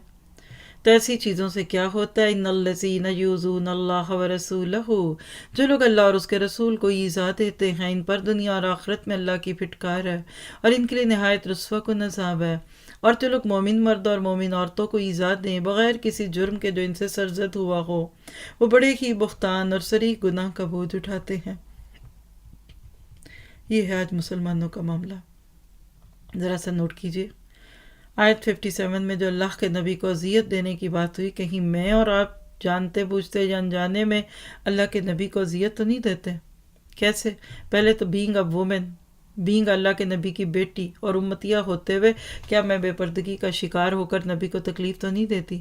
دیکھیے آج بھی جو ماں باپ دین سے جڑے ہوتے ہیں نا، وہ اپنے بچے بچیوں کے برے حلیوں پہ کڑتے ہیں۔ تو اگر اللہ کے نبی آ جائیں تو کیا وہ خوش ہوں گے میرے حال حلیے کو دیکھ کر؟ اگر یہ جملہ آج سمجھ آ جائے تو پھر اس کے بعد کبھی دوسرے کی خوشی اتنی اہم نہیں لگے گی جتنی اللہ کے نبی کی خوشی۔ پھر اسی طرح تکلیف دیتے ہیں ہم اللہ کے نبی کو جب سنتوں کا مذاق اڑاتے ہیں، اور جو ہم اڑاتے ہیں وہ ہم خوب جانتے ہیں۔ احادیث کو نہ ماننا، نہیں قرآن ہی کافی، حدیثیں پڑھ کے زندگی مشکل ہو جاتی ہے۔ شریعت اسلام پہ نہ چل کے ہم اللہ کے نبی کو ایذا دیتے ہیں، اور مشن محمدی صلی اللہ علیہ وسلم کو پورا نہ کر کے اللہ کے نبی کو تکلیف دیتے ہیں۔ ہمارا مشن تو آج محمدی تو نہیں رہا صلی اللہ علیہ وسلم، مالی ہو گیا، کمانے والا، پیسے، سٹیٹس۔ انہی بچوں کو لا لا کے جوڑے کیوں دیتے ہیں آپ جو اللہ کے نبی کی بات نہیں مانتے؟ آپ ان کو آدھی روٹی دیجیے، پوری روٹی کی بجائے ان کو سمجھ آ جائے گی کہ آپ کی کیا اہمیت ہے اور آپ کے نبی کی کیا ہے۔ یہ ماں باپ مجرم ہیں واللہ، اور وہ مائیں مجرم ہیں جو اپنی بچیوں کو ایسے کپڑے لالا کر دیتی ہیں، اور جرت کیا، پکڑ کے ساری وارڈروب کاٹ دیجیے، جاؤ نہیں لے آؤ، کسی اور سے مانگ لو۔ جرت کیسے آپ دیتے ہیں؟ آپ سے 18-20 سال چھوٹی بچی آپ کی مرضی نہ مانے اور آپ کو شرمندہ کرے، اور لوگ سامنے نہیں کہتے، بعد میں کہتے ہیں فلاں آپ ان کی باتیں کرتے ہیں، ذرا ان کے کپڑے تو دیکھیے اور ان کی پروفائلز تو دیکھیے۔ اور اللہ کے نبی کو نہ کوئی کہتا ہوگا اگر یہاں موجود ہوتے کہ اللہ کے نبی دیکھے آپ نے، ذرا اپنے نام لے کر لکھیے کہ آپ کی شکایت جب نبی تک جائے تو ان کا دل چھلنی نہ ہوتا ہوگا۔ تو آپ صلی اللہ علیہ وسلم، صحابہ کرام، امہات المومنین اور اہل بیت کی شان میں گستاخی کر کے لوگ اللہ کے نبی کو ایذا دیتے ہیں کہ ہمارا یہی نصیب رہ گیا۔ ہم خوشی نہیں دے سکتے تو کیا ہم غم دیں گے اپنے نبی کو؟ وہ تو پہلے ہی بیچارے تڑپ تڑپ کر، اور جس کو کہ لال لک باخ نفسہ کی کیفیت میں دنیا سے گئے۔ تو ضرورت ہے آج کے مسلمان ماں اور باپ اور بھائی بہنوں بیٹیوں کو اور عورتوں مردوں کو خود کو دیکھنے کی۔ نہ جانے وہاں ہمارا کیا نام ہوگا۔ آج ہم جو مرضی اپنے نام رکھے بیٹھے، یا ایھا النبی قل لازواجک وبناتک ونساء المؤمنین۔ اب آ گئی ہے میری آپ کی آیت۔ پچھلی آیتیں لوگ کہتے ہیں چھوڑیں جی، وہ تو ازواج مطہرات ہی، اب کان کھول کر سنی آیت 59 کو اور 60 کو۔ روزے روشن کی طرح واضح، مبرہن، کلیئر کٹ میسج ہے۔ اے نبی اپنی بیویوں سے اور اپنی صاحبزادیوں سے، آپ کہتے ہیں بیویاں تو گئیں، وہ تو 9 تھی یا 11 تھی، وہ نہیں، چلے نکالیے۔ صاحبزادیاں وہ 4 بیٹیاں تھیں اور فاطمہ رقیہ، اور ان کو نکالتے ہیں؟ نہیں جی ہم نہیں سنتے، یہ تو بیویاں بیٹیاں، اٹس اوکے۔ آگے دیکھ لیجیے ونساء المؤمنین، اور مسلمانوں کی عورتوں سے کہہ دو، یہ آپ میں ہیں کہ نہیں؟ کیا نام ہے اسلام کا ہے میرے آپ کے ساتھ؟ ہے الحمدللہ۔ تو پھر اللہ کے نبی کا حکم سنیں، اور دیکھیں اللہ تعالیٰ خود ڈائریکٹ بھی حکم دے سکتے تھے، لیکن نبی سے کہلایا گیا، عزت بھی دی گئی اور ہمیں شرم بھی دلائی گئی کہ اللہ کے نبی کے ذریعے یہ بات کہہ رہا ہوں۔ ہمارے بڑے جب کسی سے رشتہ مانگتے تھے تو کسی بڑے کو بیچ میں ڈالتے تھے، اماں آپ مانگے، ابا آپ مانگے، کیونکہ نانی ہوگی۔ ہم پتہ نہیں نبی کی طرف سے پیش کیے ہوئے ان پردوں اور ان جلبابوں کا کیا حال حلیہ کرتے ہیں، یہ اب ہم خود پوچھیں۔ حکم آگے آ گیا، یدنین علیہن من جلابیبہن، کہہ دو کہ اپنے اوپر چادریں لٹکا لیا کریں۔ اس سے بہت جلد ان کی شناخت ہو جایا کرے گی، پھر نہ ستائی جائیں گی، اور اللہ تعالیٰ بخشنے والا مہربان ہے۔ اگر اب بھی یہ منافق اور وہ جن کے دلوں میں بیماری ہے، وہ لوگ جو مدینہ میں غلط افواہیں پھیلانے والے ہیں، باز نہ آئے تو ہم آپ کو ان کی تباہی پر مسلط کر دیں گے، پھر تو وہ چند دن ہی آپ کے ساتھ اس شہر میں رہ سکیں گے۔ اللہ اکبر کبیرہ۔ اب بولیے اس آیت کو کہاں لے جائیں؟ دیکھیں لوگ کہتے ہیں کہاں پردہ، کہاں ہے بایا، کہاں ہے برقع۔ یہ جو لفظ ہے نا جلباب، جلابیب جلباب کی جمع۔ عربی زبان میں آپ ابھی میری بات کے بعد پارا ختم ہوگا نا تو آپ جا کر ذرا ڈکشنری سے کھول کر لفظ جلباب دیکھیے گا، وہ چادر جو سر پہ ڈالی جائے تو پاؤں تک چھپ جائے، اس کو جلباب کہتے ہیں عربی کی زبان میں۔ آپ اس کو عبائے کی شکل میں ڈھال لیں، سی کے سلائیاں، تو بھی یہ جلباب ہے انشاءاللہ۔ آپ اس کو کھلی موٹی بڑی چادر جس میں آپ کا ایک ایک انگ چھپ جائے، آپ اس کو جلباب بنا لیں۔ کل لوگ ٹوپی والا برقع کہتے تھے، وہ بھی جلباب ہے۔ اب یہ کلچر کی بات نہیں، یہ عرب کلچر نہیں، یہ اللہ کا حکم ہے۔ اور علیہن یدنین کے آگے لفظ علی آ گیا۔ عربی زبان کی تھوڑی سی باریکی ہے، اس کو اگر کبھی ڈکشنری سے سمجھاؤں نا تو یقین کریں کہ آپ کا دل اندر سے گواہی دے گا کہ پردہ ہے کہ نہیں، چہرے کا پردہ ہے نہیں۔ کیونکہ آج چہرے کے پردے کو لوگوں نے اتنا مختلف ہی کیا کہ وہی بات ہے کہ جب دل نہ مانے تو ہم کیسے مانیں۔ تو یہاں اشارہ دیا گیا کہ جن کپڑوں میں گھر میں پھرتی ہو اس میں باہر نہیں جانا۔ ہم نے موٹی چادریں خوبصورت کر لی، انہی میں باہر چلے جائیں گے۔ لون کے سوٹوں کے ساتھ بھی چادریں ہیں، کیا عورت ایسے کپڑوں میں باہر جائے گی؟ نہیں جائے گی۔ دیکھ لیجئے آپ جو بھی گھر میں پہنے ہوئے ہیں، سیدھی سی بات ہے، گھر سے باہر جاتے ہوئے اوپر کچھ اور پہننا، اس کو جلباب کہتے ہیں۔ کڑی ہوئی، سجی ہوئی، موتیوں والی، مکیش والی چادریں جلباب نہیں ہوتی۔ گھر میں پہنی ہے، عورتوں میں پہنی ہے، اپنے جیسوں میں پہنی ہے، کوئی گناہ نہیں ہے۔ آپ موتی ستارے چمک دمک لگا کر پہنیے، کوئی بری بات نہیں ہے۔ آپ ڈریس بنائیے، آپ اس میں دبکا لگائیے، سلمہ ستارے لگائیے، کوئی بری بات نہیں ہے۔ بٹ شرط ہے کہ ان ابایوں کے اوپر باہر جاتے ہوئے ایک سیدھی سادی پلین چادر، ابایا، کہ جس کو دیکھ کر کوئی آپ کو بڑے گھر کی بیگم نہ سمجھے، یہ پہننا لازمی ہے۔ جس کو یہ بات سمجھ آ گئی نا وہ اٹھ کر ایسے ہی منہ اٹھا کر نہیں چلے گا۔ اور آپ خوب 6-7 پنے لگا ہوا ٹائٹ سا سکارف، چمکتا دمکتا شفون کا سافٹ سا، اور وہی پہن کے اندر بیٹھی رہیں کہ نہیں ابھی باہر جانا ہے تو نہیں پہن سکتی ہیں۔ وہ آپ کا انڈور ڈریس ہے۔ آپ عورتوں میں آپ کی مرضی، آپ سر پہ پہنے نہ پہنے، اجازت ہے کھلنے کی، لیکن باہر جاتے ہوئے اس کے اوپر آپ کو کچھ پہننا پڑے گا۔ اور یہاں سے لوگ کہتے ہیں کہ پھر اور چہرے کا پردہ کدھر ہے؟ تو یہ دیکھیے یدنین کے اوپر جو الا لگا ہوا نا، یہ چہرہ ہے۔ گھونگھٹ نکال دو۔ ایک ہوتا ہے الا ٹورڈز، ایک ہوتا ہے الا جو یہاں ہے، کسی چیز کو جھکا لینا۔ اور یدنین وہی لفظ ہے جو دنیا ہے، دنوف سے قریب کر لو، یعنی سر پہ ڈالی ہوئی چادر جو عورتیں پہنتی تھی، اتنا بڑا گھونگھٹ نکال لو کہ تمہارا چہرہ چھپ جائے۔ لیکن معذرت کے ساتھ چہرے کا پردہ صرف اس کو سمجھ آئے گا جو اس سے پیچھے کی ساری پابندیاں برداشت کر چکا ہو۔ لوگ اس کو مختلف ہی مسئلہ کہتے ہیں، آج تک تو یہ امت مسلمہ میں مختلف ہی نہ رہا۔ آج آپ دیکھیے ماڈلز کو دیکھنے والوں کو، رول ماڈلز کو دکھانے کی ضرورت پہ غور کیا جا رہا ہے۔ صحابیات کو دیکھ لیجئے، نہیں دیکھا آپ نے، ازواج مطہرات کو نہیں دیکھا، سلف صالحین کی ماؤں کو نہیں دیکھا، اپنے امت کی ماؤں کو نہیں دیکھا، پیچھے کر جائے صرف اپنی دادی یا پردادی یا نانی یا پرنانی جو کبھی آپ نے دیکھی اس کو سوچ لیجئے۔ اپنی امی سے کہانیاں سنیے، نانی کیا پہنتی تھی، دادی کیا پہنتی تھی، ابا سے پوچھئے آپ کی پردادی کیا پہنتی تھی۔ اور حضرت ابن عباس رضی اللہ عنہ نے اس آیت کی تفسیر کو سمجھانے کے لیے نہ صرف یہ کہ وربلی بلکہ کر کے دکھایا، ایک بڑی چادر لی، سر پہ ڈالی، اور صرف بائیں آنکھ تھوڑی سی کھول کے کہا یہ ہے یدنین علیہن من جلابیبہن، یعنی آنکھ بھی ایک دکھے گی اور وہ دیکھنے کے لیے ہوگی، دکھانے کے لیے نہیں ہوگی۔ یہ نہیں کہ نقاب کے اندر موٹی موٹی آنکھوں پہ کجلے سرمے اور پتہ نہیں کیا کچھ لگا کے اور حسین کر کے دکھاؤ۔ آنکھ دکھا سکتی ہے عورت، لیکن اس پہ سرما بھی نہیں ڈلا ہوگا۔ شرط ایک ہے کہ لوگ اس کو یہ نہ دیکھیں کہ چلو آنکھیں اتنی پیاری ہیں تو اور کیا ہوگا۔ یاد رکھیے چہرہ زینت ہے، چھپائے جانے والی چیز ہے۔ چہرہ ہی تو دیکھتے ہیں لوگ۔ آپ گھر کی حفاظت کرنا چاہتے ہیں، آندھی نہ آئے، مٹی نہ آئے اندر، کھڑکیاں بھی بند کریں، دروازے بھی بند کریں اور مین گیٹ گھر کا کھول دیں۔ یہ چہرے ہی ہیں جو جنگیں کراتے ہیں۔ ہیلن نام کی ایک عورت کے بارے میں معروف جملہ فیس دیٹ لانچ 1000 شپس، یعنی ایک عورت کو حاصل کرنے کے لیے ہزاروں شپ نکلے تھے اور جنگ لگی تھی۔ ساری شاعری کس کے بارے میں ہے؟ چہرہ۔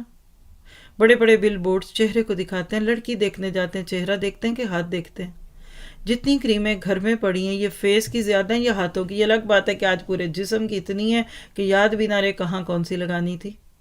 چہرہ چہرہ۔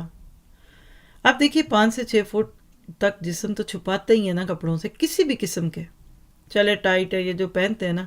چہرہ کتنا ہے؟ 3 سے 4 انچ۔ کیا یہی چھپانا مشکل ہے؟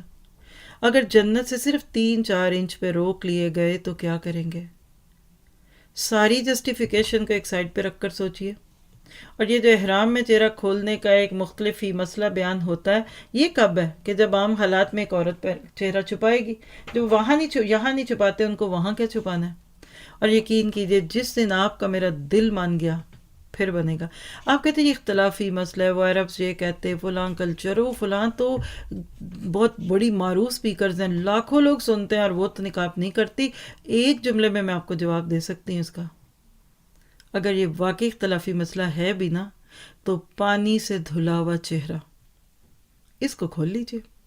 کوئی ہڈن، کوئی ظاہری، کوئی باطنی، کوئی اندر کی کریمیں، کوئی باہر کی، کوئی کہہ لیجئے کہ ٹونر اور اس کے ساتھ پتہ نہیں کیا کچھ ہوتا ہے، ہائیڈ اور کنسیلر نہیں لگا سکتی عورت۔ جن ائمہ کرام نے بھی چہرے کو کھولنے کی رخصت دی، پانی سے دھلا ہوا چہرہ وہ کھول لیجئے۔ کسی امام نے، کسی مفتی نے میک اپ زدہ چہرے کو کھولنے کی اجازت نہیں دی کہ شادیوں پہ آپ حجاب تو پہن لے اور سجے سمرے میک اپ میں لتڑے پتڑے آپ اس شادی حال میں دکھتے پھریں۔ کیوں اپنے اوپر ظلم کرتے ہیں؟ عورت کا دل کرتا ہے اچھے کپڑے پہنے، شادیوں میں اچھے میک اپ کرے، صرف ایک پردہ ڈال دیجئے۔ مردوں کو کیوں دکھاتے ہیں؟ ان کو دکھاتے ہیں جو جلیں کڑے دیکھ کر اور ان کے دل پہ بجلیاں گزریں، اور عورتوں کو دیکھ کر نہ جانے کیا سوچیں۔ یاد رکھیں جب تک عورت چہرہ نہیں چھپائے گی سیگریگیشن نہیں ہوگی۔ ساری محفل میں ایک باپردہ عورت آ جائے، مردوں کے ہاتھ کانپنے لگتے ہیں۔ ان کو کہیے ذرا، ان کو کیجیے، یہ فلاں ہے۔ یہ ایک آٹومیٹک بیریئر بن جاتا ہے عورت کا چہرہ کا پردہ۔ مرد پریشان ہو جاتے ہیں، شریف مرد کبھی اس محفل میں کھل کے جا کر نہیں بیٹھیں گے جہاں ان کو پتا ہو کہ کوئی ایک باپردہ عورت ہے۔ پہلے لوگ کہتے تھے مستورات، آج مستورات نہیں تو پھر غیر مستورات ہیں۔ اس کو اردو میں لفظ دیکھیے، بڑا ہی عجیب سا لفظ بنتا ہے۔ آپ مستورہ ہیں، چھپیں گی تو مستورہ ہوں گی نا۔ اور ایک دفعہ آپ دیکھیے کہ بازار میں جا کر ذرا اگر ضرورت سے جاتے ہیں چہرہ چھپا کر جائیں، کبھی اگلی دفعہ آپ کبھی منہ کھول کے نہیں جائیں گی۔ جو گندی نظریں آپ کو چھابڑیوں پہ چیزیں بیچنے والوں کی نظریں اور دوسروں کی نظریں دکھتی ہیں، تحفظ ہے یہ۔ آپ دیکھیں جن چہروں کو اتنے مردوں کی نظریں چرا لیں وہ خوبصورت کہاں رہیں گے؟ آج کہاں دلہن خوبصورت ہے؟ ہزاروں لاکھوں لگا کے بھی کہتے ہیں نہیں میک اپ نہیں اچھا ہوا۔ پہلی دلہنوں کو سوچئے، کسی مرد کی نظر نہیں پڑتی تھی اس پیاری سی بچی پہ، کئی دن پہلے اس کو کمروں میں چھپا دیتے تھے۔ آج آخری وقت تک اور وہ فوٹو سیشن کے گندے فتنے چلیں گے اگر عورت چہرہ چھپائے گی تو۔ فتوے ڈھونڈنا چھوڑ دیجئے گوگل شیخ سے۔ اگر ہم ازواجکا میں نہیں، بناتکا میں نہیں تو نساء المومنین میں تو ہیں۔ اپنے دل سے پوچھئے، اپنی عقل سے پوچھئے وہ کیا کہتی ہے۔ میک اپ پروڈکٹ اتنے مہنگے کیوں ہیں؟ چہروں پہ اتنا مال کیوں لگ رہا ہے؟ اور لوگ تو بڑی ادا سے کہتے ہیں ہمارا تو چہرہ ہی لوگ دیکھتے ہیں۔ تو یاد رکھیے کہ پردے کی وجہ سے ان ساری چیزوں کو ریجیکٹ کریے، اللہ اور اس کے رسول کے حکم کو پکڑ لیجئے۔ آج لوگوں نے نقاب کو ایک ایشو کیوں بنایا؟ 150 یورو کا فائن کیوں لگا؟ کیونکہ طریقۃ المثلیٰ پہ چوٹ پڑتی ہے۔ لوگ آج آپ کے نقاب پہ کیوں پریشان ہیں؟ اس لیے کہ ایک وقت تھا کہ لوگ آپ کے سکارف پہ پریشان تھے۔ ترکی میں سکارف کھچے عورتوں کے، آج سکارف کوئی بڑا مسئلہ نہیں، پورا یورپ مان چکا۔ جتنے پیارے سکارف میں نے یورپ میں بکتے دکھے اتنے تو میں نے مکہ میں بھی نہیں دیکھے کبھی، کیونکہ پچھلی عورتوں نے دباؤ برداشت کیا، انہوں نے کہا ہم نہیں اتاریں گی، انہوں نے کہا جو لے لو، اب نقاب پہ کے پیچھے پڑ گئے۔ آپ اس پہ سٹینڈ لے لیجئے ورنہ کل آپ کی بیٹیوں کے کپڑے اتریں گے، لکھ لیجئے یہ باتیں۔ اپنی پردادیوں، پرنانیوں اور پر سارے اکٹھے کر لیجئے تو پردہ ان کی زندگی کا شعار تھا۔ ہم نے دوسروں کو رول ماڈل بنایا تو ہمارا سب بدل گیا۔ دیکھیے کون نہیں نقاب کرتا؟ سرجن نہیں کرتے، پائلٹ نہیں کرتے، آرمرز نہیں کرتے، کوک نہیں کرتے، سن برن سے بچنے کے لیے ڈرماٹولوجسٹ نہیں آپ کو مشورے دیتی۔ تو آج تو کرونا وائرس نے ہر ایک کو پردہ سکھا دیا. دوسروں کو جراثیم سے بچانے کے لیے یا ان کے جراثیم سے بچنے کے لیے آپ چہرے کور کر سکتے ہیں، تو گناہوں سے بچنے اور بچانے کے لیے کیوں نہیں کر سکتے؟ تو چہرے کھولنے کی بجائے دل کھولنے کی دعا کیجیے. آج ایک پردہ دار عورت کو دعوت میں آپ بلا کر پریشان ہو جاتے، کہتے نہیں وہ پردہ کرتی ہیں نا، پھر باقی مس فٹ فیل کر انکمفرٹیبل ہو، ان کو الگ سے بلا کے کھانا کھلا دیں گے. کیا آپ نے قدر کی ان کی اور اپنی؟ بدمزگی ہوتی ہے. عورتوں میں ایک عورت پردے دار آ جاتی ہے، دوسری عورتیں پریشان ہونے لگتی ہیں. تو کیا اگر ہماری بچوں کی خوشیوں میں عائشہ اور خدیجہ رضی اللہ عنہا آ گئیں تو ہم کمفرٹیبل ہوں گے؟ دعا کیجیے اللہ ہمارے مردوں کو باحیا اور عورتوں کو با پردہ کر دے. آج مردوں نے اپنی عورتوں کے پردے نوچے ہیں. وہ کل رو کر گئے نا اقبال کے، بے پردہ نظر آئیں کل جو چند بیویاں، اکبر زمین میں غیرت قومی سے گڑ گیا. اگلا شعر آپ کو آتا ہے، میں نہیں بولتی اس کو. یہ اسلام کا شعار تھا، ہم نے آج اس کو زندہ کرنا ہے. انشاءاللہ جنت کے درجے ملیں گے. لوگوں سے 4 قدم آگے بڑھ کر اللہ کے نبی کے حکموں پہ عمل کیجیے، انشاءاللہ آپ کو فائدہ ہوگا. آپ کو اللہ پائنیئر بنائے گا. آپ کو جنتوں میں ازواج اور آپ کی بنات کی کمپنی ملے گی. ان جیسا تو بنے.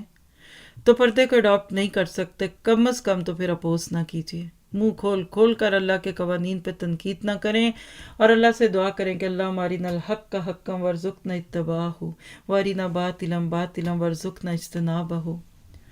تو پھر بات تو لمبی ہوئی، مجھے یقین ہے کہ لمبی ہوئی ہے، لیکن میرا حق بنتا ہے کہ میں اس پہ بات کروں. ہم لوگ صرف اس لیے نہیں پڑھ رہے کہ ہمیں پارا پورا کرنا ہے. بات یہ ہے کہ مسلمان عورت پردہ دار عورت ہوتی ہے. آپ آیت 59 کی ساری باتیں جو میں نے سم اپ کی 5 نقطوں میں دیکھ رہے ہیں سامنے اسکرین پہ. مردوں کو فتنوں میں مبتلا نہ کیجیے، قیمتی رہیے، باحیا بنیے، با کردار بنیے، شرم و حیا والی رہیے. باروب شخصیت کی مالک ہوں گی آپ، عزت کریں گے لوگ آپ کی، گندی نظروں سے محفوظ رہیں گی آپ، اور اللہ اور اس کے رسول کی فرما برداری کرتی رہیے. یہی ہے آپ کی میری عزت. اس کے برعکس جو مدینہ کے منافق تھے، اگر ان کی بات یہاں سامنے رکھ دوں تو آج بھی کچھ لوگ اسی قسم کی نفاق والی پالیسیز کو عام کرنا چاہتے ہیں. تو آیت 61 میں دیکھیے اللہ تعالیٰ سے لوگوں کے بارے میں کتنے ناراض ہیں. ملعونین اینما ثقفوا اخذوا وقتلوا تقتیلا. ان پر پھٹکار برسائی گئی جہاں بھی مل جائیں، اور خوب ٹکڑے ٹکڑے کر دیے جائیں. ان سے اگلوں میں بھی اللہ کا یہی دستور جاری رہا، اور تو اللہ کے دستور میں ہرگز رد و بدل نہیں پائے گا. لوگ آپ سے قیامت کے بارے میں سوال کرتے ہیں، آپ کہہ دیجئے اس کا علم تو اللہ ہی کو ہے. آپ کو کیا خبر، بہت ممکن ہے قیامت بالکل ہی قریب ہو. اللہ نے کافروں پر لعنت کی ہے اور ان کے لیے بھڑکتی ہوئی آگ تیار کر رکھی ہے جس میں وہ ہمیشہ رہیں گے. ایک بڑے سے امن کو ذہن میں لائیے، وہ کوئی حامی و مددگار نہ پائیں گے. اس دن ان کے چہرے آگ میں الٹ پلٹ کیے جائیں گے، جیسے کباب کی ایک سائڈ فرائی کر کے دوسری طرف کر دیں. اور دیکھیے چہروں کی بات ہو رہی ہے آج بار بار. حسرت اور افسوس سے کہیں گے کاش ہم اللہ تعالیٰ اور رسول کی اطاعت کرتے. یہ کون ہے، غیر مسلم؟ نہیں، ان کو کیا لگے اس سے، یہ مسلمان ہے جو اللہ اور اس کے رسول کی باتیں نہ مان سکے. اور کہیں گے ہمارے رب، ہم نے اپنے سرداروں اور اپنے بڑوں کی مانی جنہوں نے ہمیں راہ راست سے بھٹکا دیا. کون بڑے ہیں آج ہمارے اس معاملے میں؟ کون سردار ہے، کون ان لیڈز ہیں؟ وہی جو ہمارے دماغوں پہ سوار ہیں.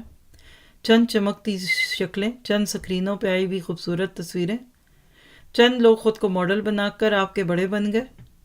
اللہ ان کو بھی ہدایت دے. ان بیچاروں تک تو دین نہیں پہنچا، ان پہ تو کوئی افسوس نہیں، ان پہ تو کوئی کویسچن نہیں ہے. ان تک تو میں نے پہنچنا تھا، ہم نہیں پہنچے، ہمارا ہی قصور ہے. کئی دل اتنے ہرے ہوتے ہیں، یقین کرے ایک دفعہ سنتے ہیں مان جاتے.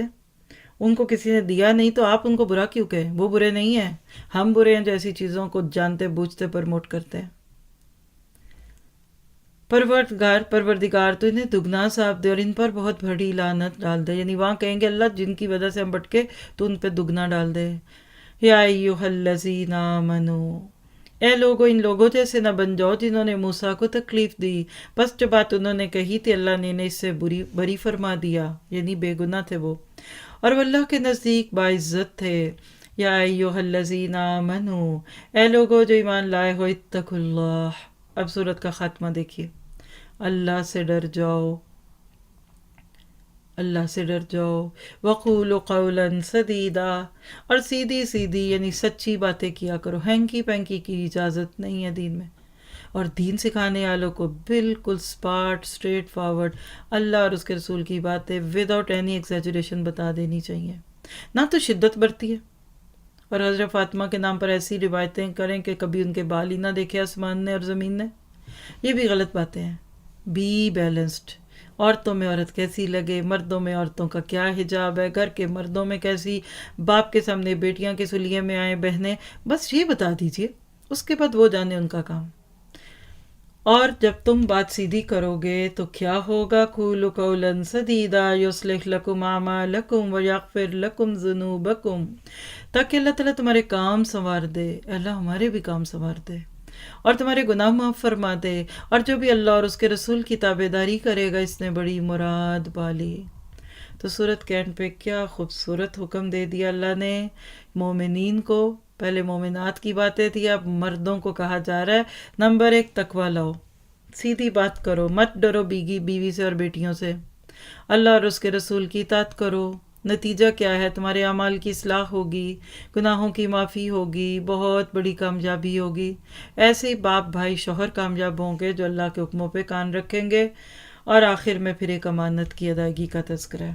اِنَّا عَرَضْنَا الْأَمَانَةَ عَلَى السَّمَاوَاتِ وَالْأَرْضِ وَالْجِبَالِ، ہم نے اپنی امانت کو آسمانوں پر، زمین پر اور پہاڑوں پر پیش کیا، لیکن سب نے اس کے اٹھانے سے انکار کر دیا اور اس سے ڈر گئے، مگر انسان نے اسے اٹھا لیا، وہ بڑا ہی ظالم اور جاہل ہے۔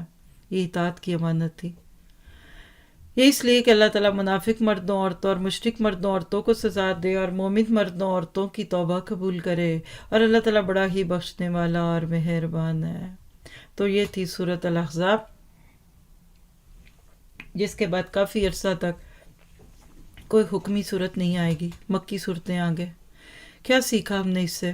پہلی بات ہے کہ اللہ تعالیٰ کے ارشادات کی روشنی میں اسوہ حسنہ پہ بھی عمل کرنا ہے، اور ایمان والی عورتوں، مومنین اور مومنات کے اسوہ حسنہ پہ چلنا ہے۔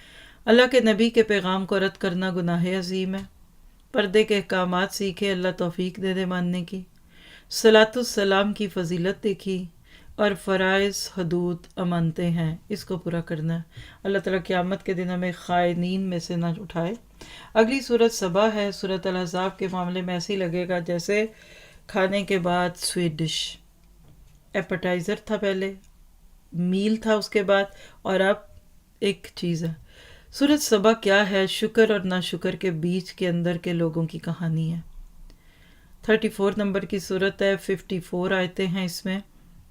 آئیے دیکھتے ہیں ناشکریوں کی کیا سزا ملتی ہے، نتیجہ قوموں کا زوال ہوتا ہے۔ تو سورت سبا کا پیغام کیا ہے کہ ناشکریوں کا نتیجہ ہمیشہ قوموں کے زوال کی صورت میں ہوگا۔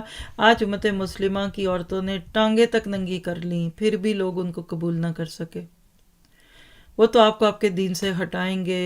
زوال مسلمانوں کا اس دن سے ہی بڑا جب سے عورتیں اور مرد اللہ کی پابندیوں سے نابلد ہو گئے۔ اللہ میں مزید اس ناقدری سے بچائے۔ بسم اللہ الرحمن الرحیم، الحمد للہ الذی لہ ما فی السماوات وما فی الارض وما فی الارض ولہ الحمد فی الآخرۃ وہو الحکیم الخبیر۔ تمام تعریفیں اس اللہ کے لیے ہیں۔ دیکھیے الحمد سے شروع ہونے والی ایک اور صورت۔ وہ اللہ، تمام تعریفیں اس اللہ کے لیے لائق ہیں جس کی ملکیت میں وہ سب کچھ جو آسمانوں اور زمین میں ہے۔ آخرت میں بھی تعریف اسی کے لیے ہے، وہ بڑی حکمتوں والا اور پورا خبردار ہے۔ جو زمین میں جائے اور جو اس سے نکلے اور جو آسمان سے اترے اور جو چڑھ کر اس میں جائے، وہ سب سے باخبر ہے اور مہربان، نہایت بخشنے والا۔ کیا پتہ چل رہا ہے اس میں کہ اللہ سبحانہ تعالیٰ کس طرح سے آپ کو مجھے اس میں دعوت دے رہے ہیں کائنات پہ غور کی، یعنی کہہ لیجئے کہ کونی آیتیں ہیں۔ کائنات میں پھیلی ہوئی نشانیوں پہ غور کر لو گے تو تمہیں اللہ کا پیار اور اس کی محبت ملے گی۔ اللہ تعالیٰ ہمیں اس پہ غور و فکر کرنے والا بنا دے۔ کفار کہتے ہیں ہم پر قیامت نہیں آئے گی، آپ کہہ دیجئے مجھے میرے رب کی قسم جو عالم الغیب ہے وہ یقیناً تم پر آئے گی۔ اللہ تعالیٰ سے ایک ذرے کے برابر کی چیز بھی پوشیدہ نہیں، نہ آسمانوں میں نہ زمین میں، بلکہ اس سے بھی چھوٹی اور بڑی ہر چیز کھلی کتاب میں موجود ہے۔ تو کیا اس کو میرے آپ کے دل میں اٹھنے والے خیالات کا نہیں پتہ؟ تاکہ وہ ایمان والوں اور نیکوکاروں کو بھلا بدلا عطا فرمائے۔ یہی لوگ ہیں جن کے لیے مغفرت اور عزت کی روزی ہے۔ اور ہماری آیتوں کو نیچا دکھانے کی جنہوں نے کوشش کی ہے، یہ وہ لوگ ہیں جن کے لیے المناک سزاؤں کا عذاب ہے۔ اور جنہیں علم ہے وہ دیکھ لیں گے کہ جو آپ کی جانب آپ کے رب کی طرف سے نازل ہوا ہے وہ سراسر حق ہے، اور اللہ غالب خوبیوں والے کی راہبری کرتا ہے۔ تو دعا کیجئے کہ ہم اللہ کی آیتوں کو مانیں، نہ کہ ان کو نیچا دکھانے کی کوششوں میں اور بھی سرکشیاں کرنے لگ جائیں۔ تو آیتوں کو نیچا دکھانا ایک فتنہ اور گمراہی ہے۔ اگر آپ سورۃ سبا کی آیت 5 کی روشنی میں دیکھیں تو آج لوگ کس طرح اللہ کی آیتوں کو نیچا دکھاتے ہیں۔ پہلی بات ہے کہ عذاب قبر کا انکار کرتے ہیں، کہتے ہے ہی کوئی نہیں، اللہ سب کو جنت میں لے جائے گا، خام خواہ ڈراتے رہتے ہیں۔ پردہ وردہ کچھ نہیں ہوتا، پردہ تو دل کا ہے، اللہ نہ کرے پردے دلوں پہ پڑے، پیچھے پڑھ کے آئیں غلف قلوبنا غلف، پھر تو حق سمجھ ہی نہیں آئے گا، ابھی تو بیٹھتے ہیں پھر تو بیٹھیں گے بھی نہیں۔ اسی طرح لوگ کہتے ہیں مولویوں نے دین اور شریعت کو مشکل بنایا ہوا ہے۔ لفظ مولوی کہنا کتنا ہمارے ہاں رونت کا انداز ہے، کیا یہ اللہ کی آیتوں کو نیچا نہیں دکھاتے آپ؟ اسی طرح شراب اور سود کی حرمت کہاں لکھی ہے، دکھاؤ بتاؤ، پڑھا کیا آپ نے؟ کتنی حدیثیں آپ نے پڑھ لیں، کتنی بک سیاستہ کی پڑھی؟ تو جب بغیر پڑھے لوگ بحثیں کرے تو اصل میں اللہ کے دین کو نیچا دکھانا چاہتے ہیں۔ اور کفار نے کہا آؤ ہم تمہیں ایک ایسا شخص بتلائیں جو تمہیں یہ خبر پہنچا رہا ہے کہ تم جب بالکل یہ ریزہ ریزہ ہو جاؤ گے تو پھر سے ایک نئی پیدائش میں آؤ گے۔ بڑی حیرت ہے، یعنی ڈاؤٹ کریٹ کر رہے ہیں۔ ہم نہیں کہہ سکتے کہ خود اس نے ہی اللہ پر جھوٹ باندھ لیا یا اسے دیوانگی ہے، بلکہ حقیقت یہ ہے کہ آخرت پر یقین نہ رکھنے والے ہی عذاب میں اور دور کی گمراہی میں ہیں۔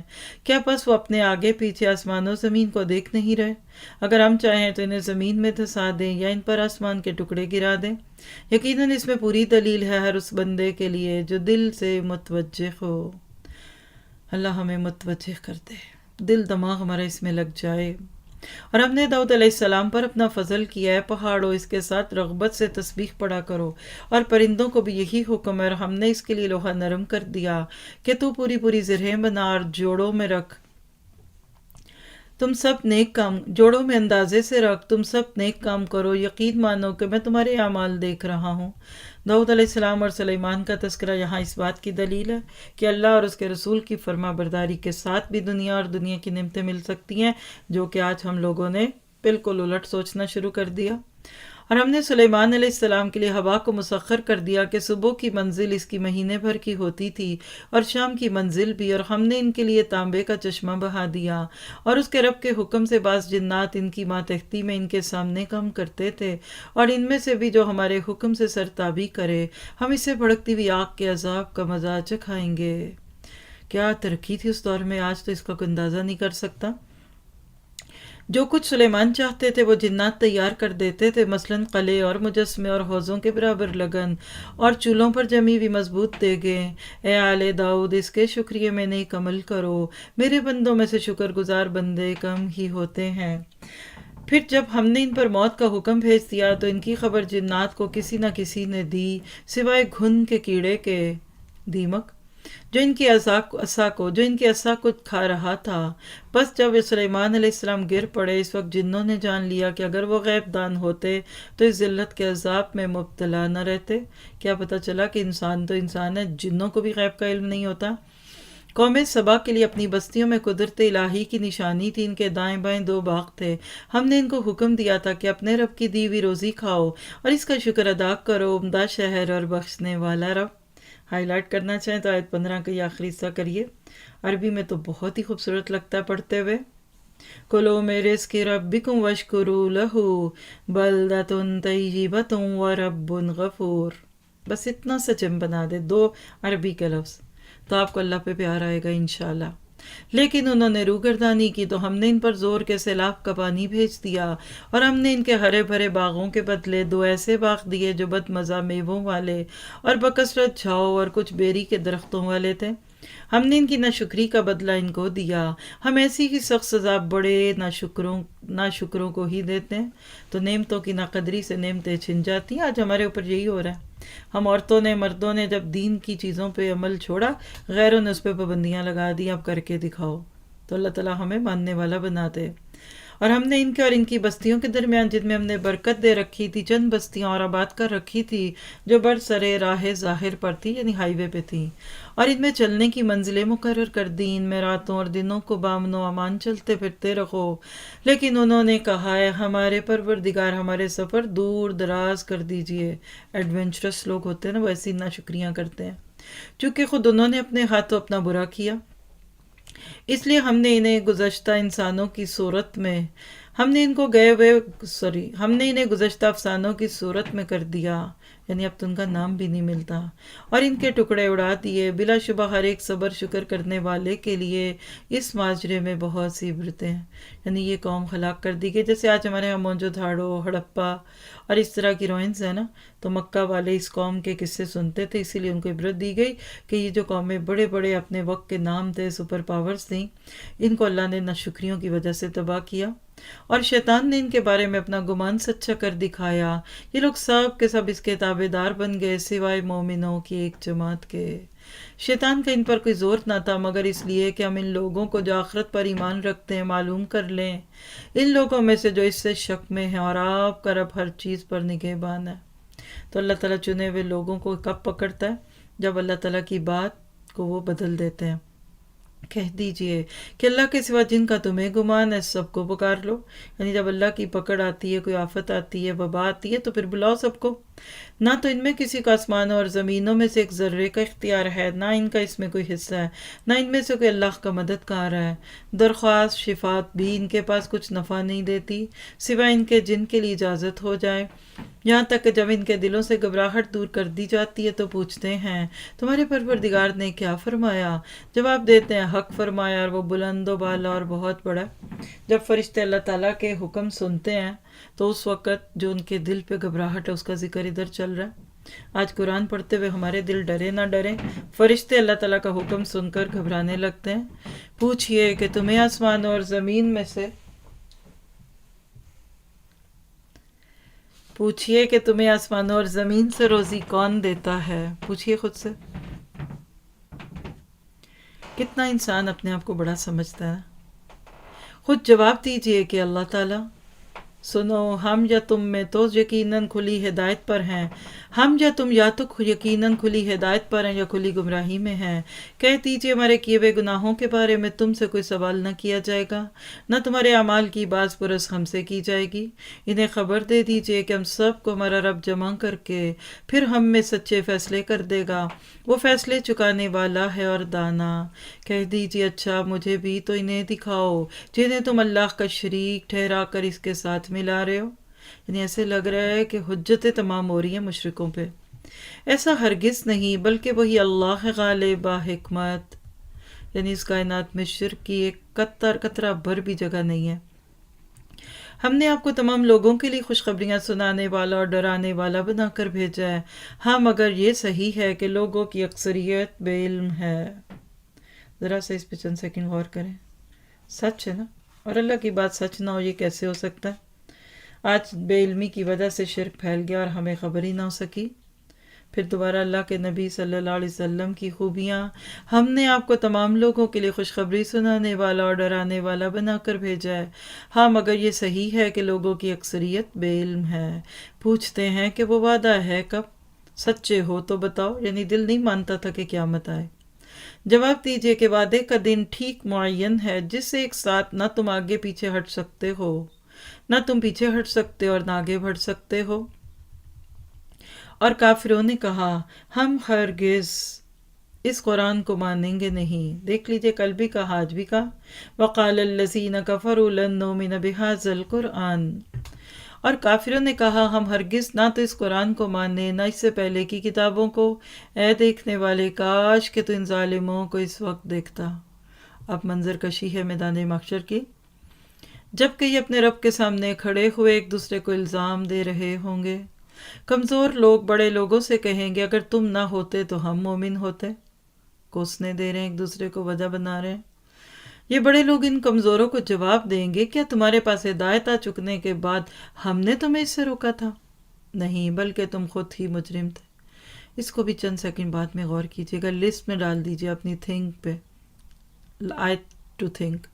آج ہم جن کے پیچھے چلتے ہیں وہ ہمیں کو مجبور تھوڑی کرتے ہیں، تو ہم اپنی مرضی سے اپنے نفس کی اشتہا میں چلتے ہیں ان کے پیچھے۔ اس کے جواب میں یہ کمزور لوگ ان متکبروں سے کہیں گے، نہیں نہیں، بلکہ تمہارا دن رات مکر و فریب سے میں اللہ تعالیٰ کے ساتھ کفر کرنے اور اس کے شریک مقرر کرنے کا حکم دینا ہماری بے ایمانی کا باعث ہوا۔ ایسا ہی ہے، جب دن رات لوگوں کے لیے ایسی چیزیں پیش کی جائیں گی، ایسی فیشن کے نام پہ اور کبھی کسی دوسرے نام پہ، تو پھر ایمان تو کمزور ہوتا ہی ہے اور انسان پھر اس کے اثر میں آتا ہے۔ وہاں جا کر کہیں گے تمہارے ڈیزائن دیکھ دیکھ کر ہم پریشان ہوتے تھے، اور وہ ان کی ذمہ داری لینے کو تیار نہیں، اور عذاب کو دیکھتے ہی سب کے سب دل میں پشیمان ہو رہے ہوں گے، سب فالوورز بھی اور ماڈلز بھی اور جو ان کو فالو کریں وہ بھی۔ اور کافروں کی گردنوں میں ہم توق ڈال دیں گے، انہیں صرف ان کے کیے کرائے اعمال کا بدلہ دیا جائے گا۔ اللہ اکبر، اللہ دنیا میں آنکھیں کھول دے۔ اور ہم نے تو جس بستی میں بھی جو بھی آگاہ کرنے والا بھیجا، پیچھے سے ہم پڑھتے آ رہے ہیں انبیاء کے قصے، اور اسی میں یہ بات سچ تھی، وہاں کے خوشحال لوگوں نے یہی کہا کہ جس چیز کے ساتھ تم بھیجے گئے ہو ہم اس کا کفر کرنے والے ہیں۔ دیکھ لیجئے، زیادہ مسئلہ خوشحال لوگوں کو ہوتا ہے، دوسرے بیچارے کیا کہیں گے۔ اور کہا ہم مال اور اولاد میں بہت بڑے ہوئے ہیں، یہ نہیں ہو سکتا کہ ہم عذاب دیے جائیں۔ یعنی اتنا کانفیڈنس ہو جاتا ہے اپنے اوپر، کہتے ہیں ہمیں تو اللہ بھی نہیں پکڑ سکتا، دنیا لے تو پکڑ ہی نہیں سکتے۔ کہہ دیجئے کہ میرا رب جس کے لیے چاہے روزی کشادہ کر دیتا ہے اور تنگ بھی کر دیتا ہے، لیکن اکثر لوگ نہیں جانتے۔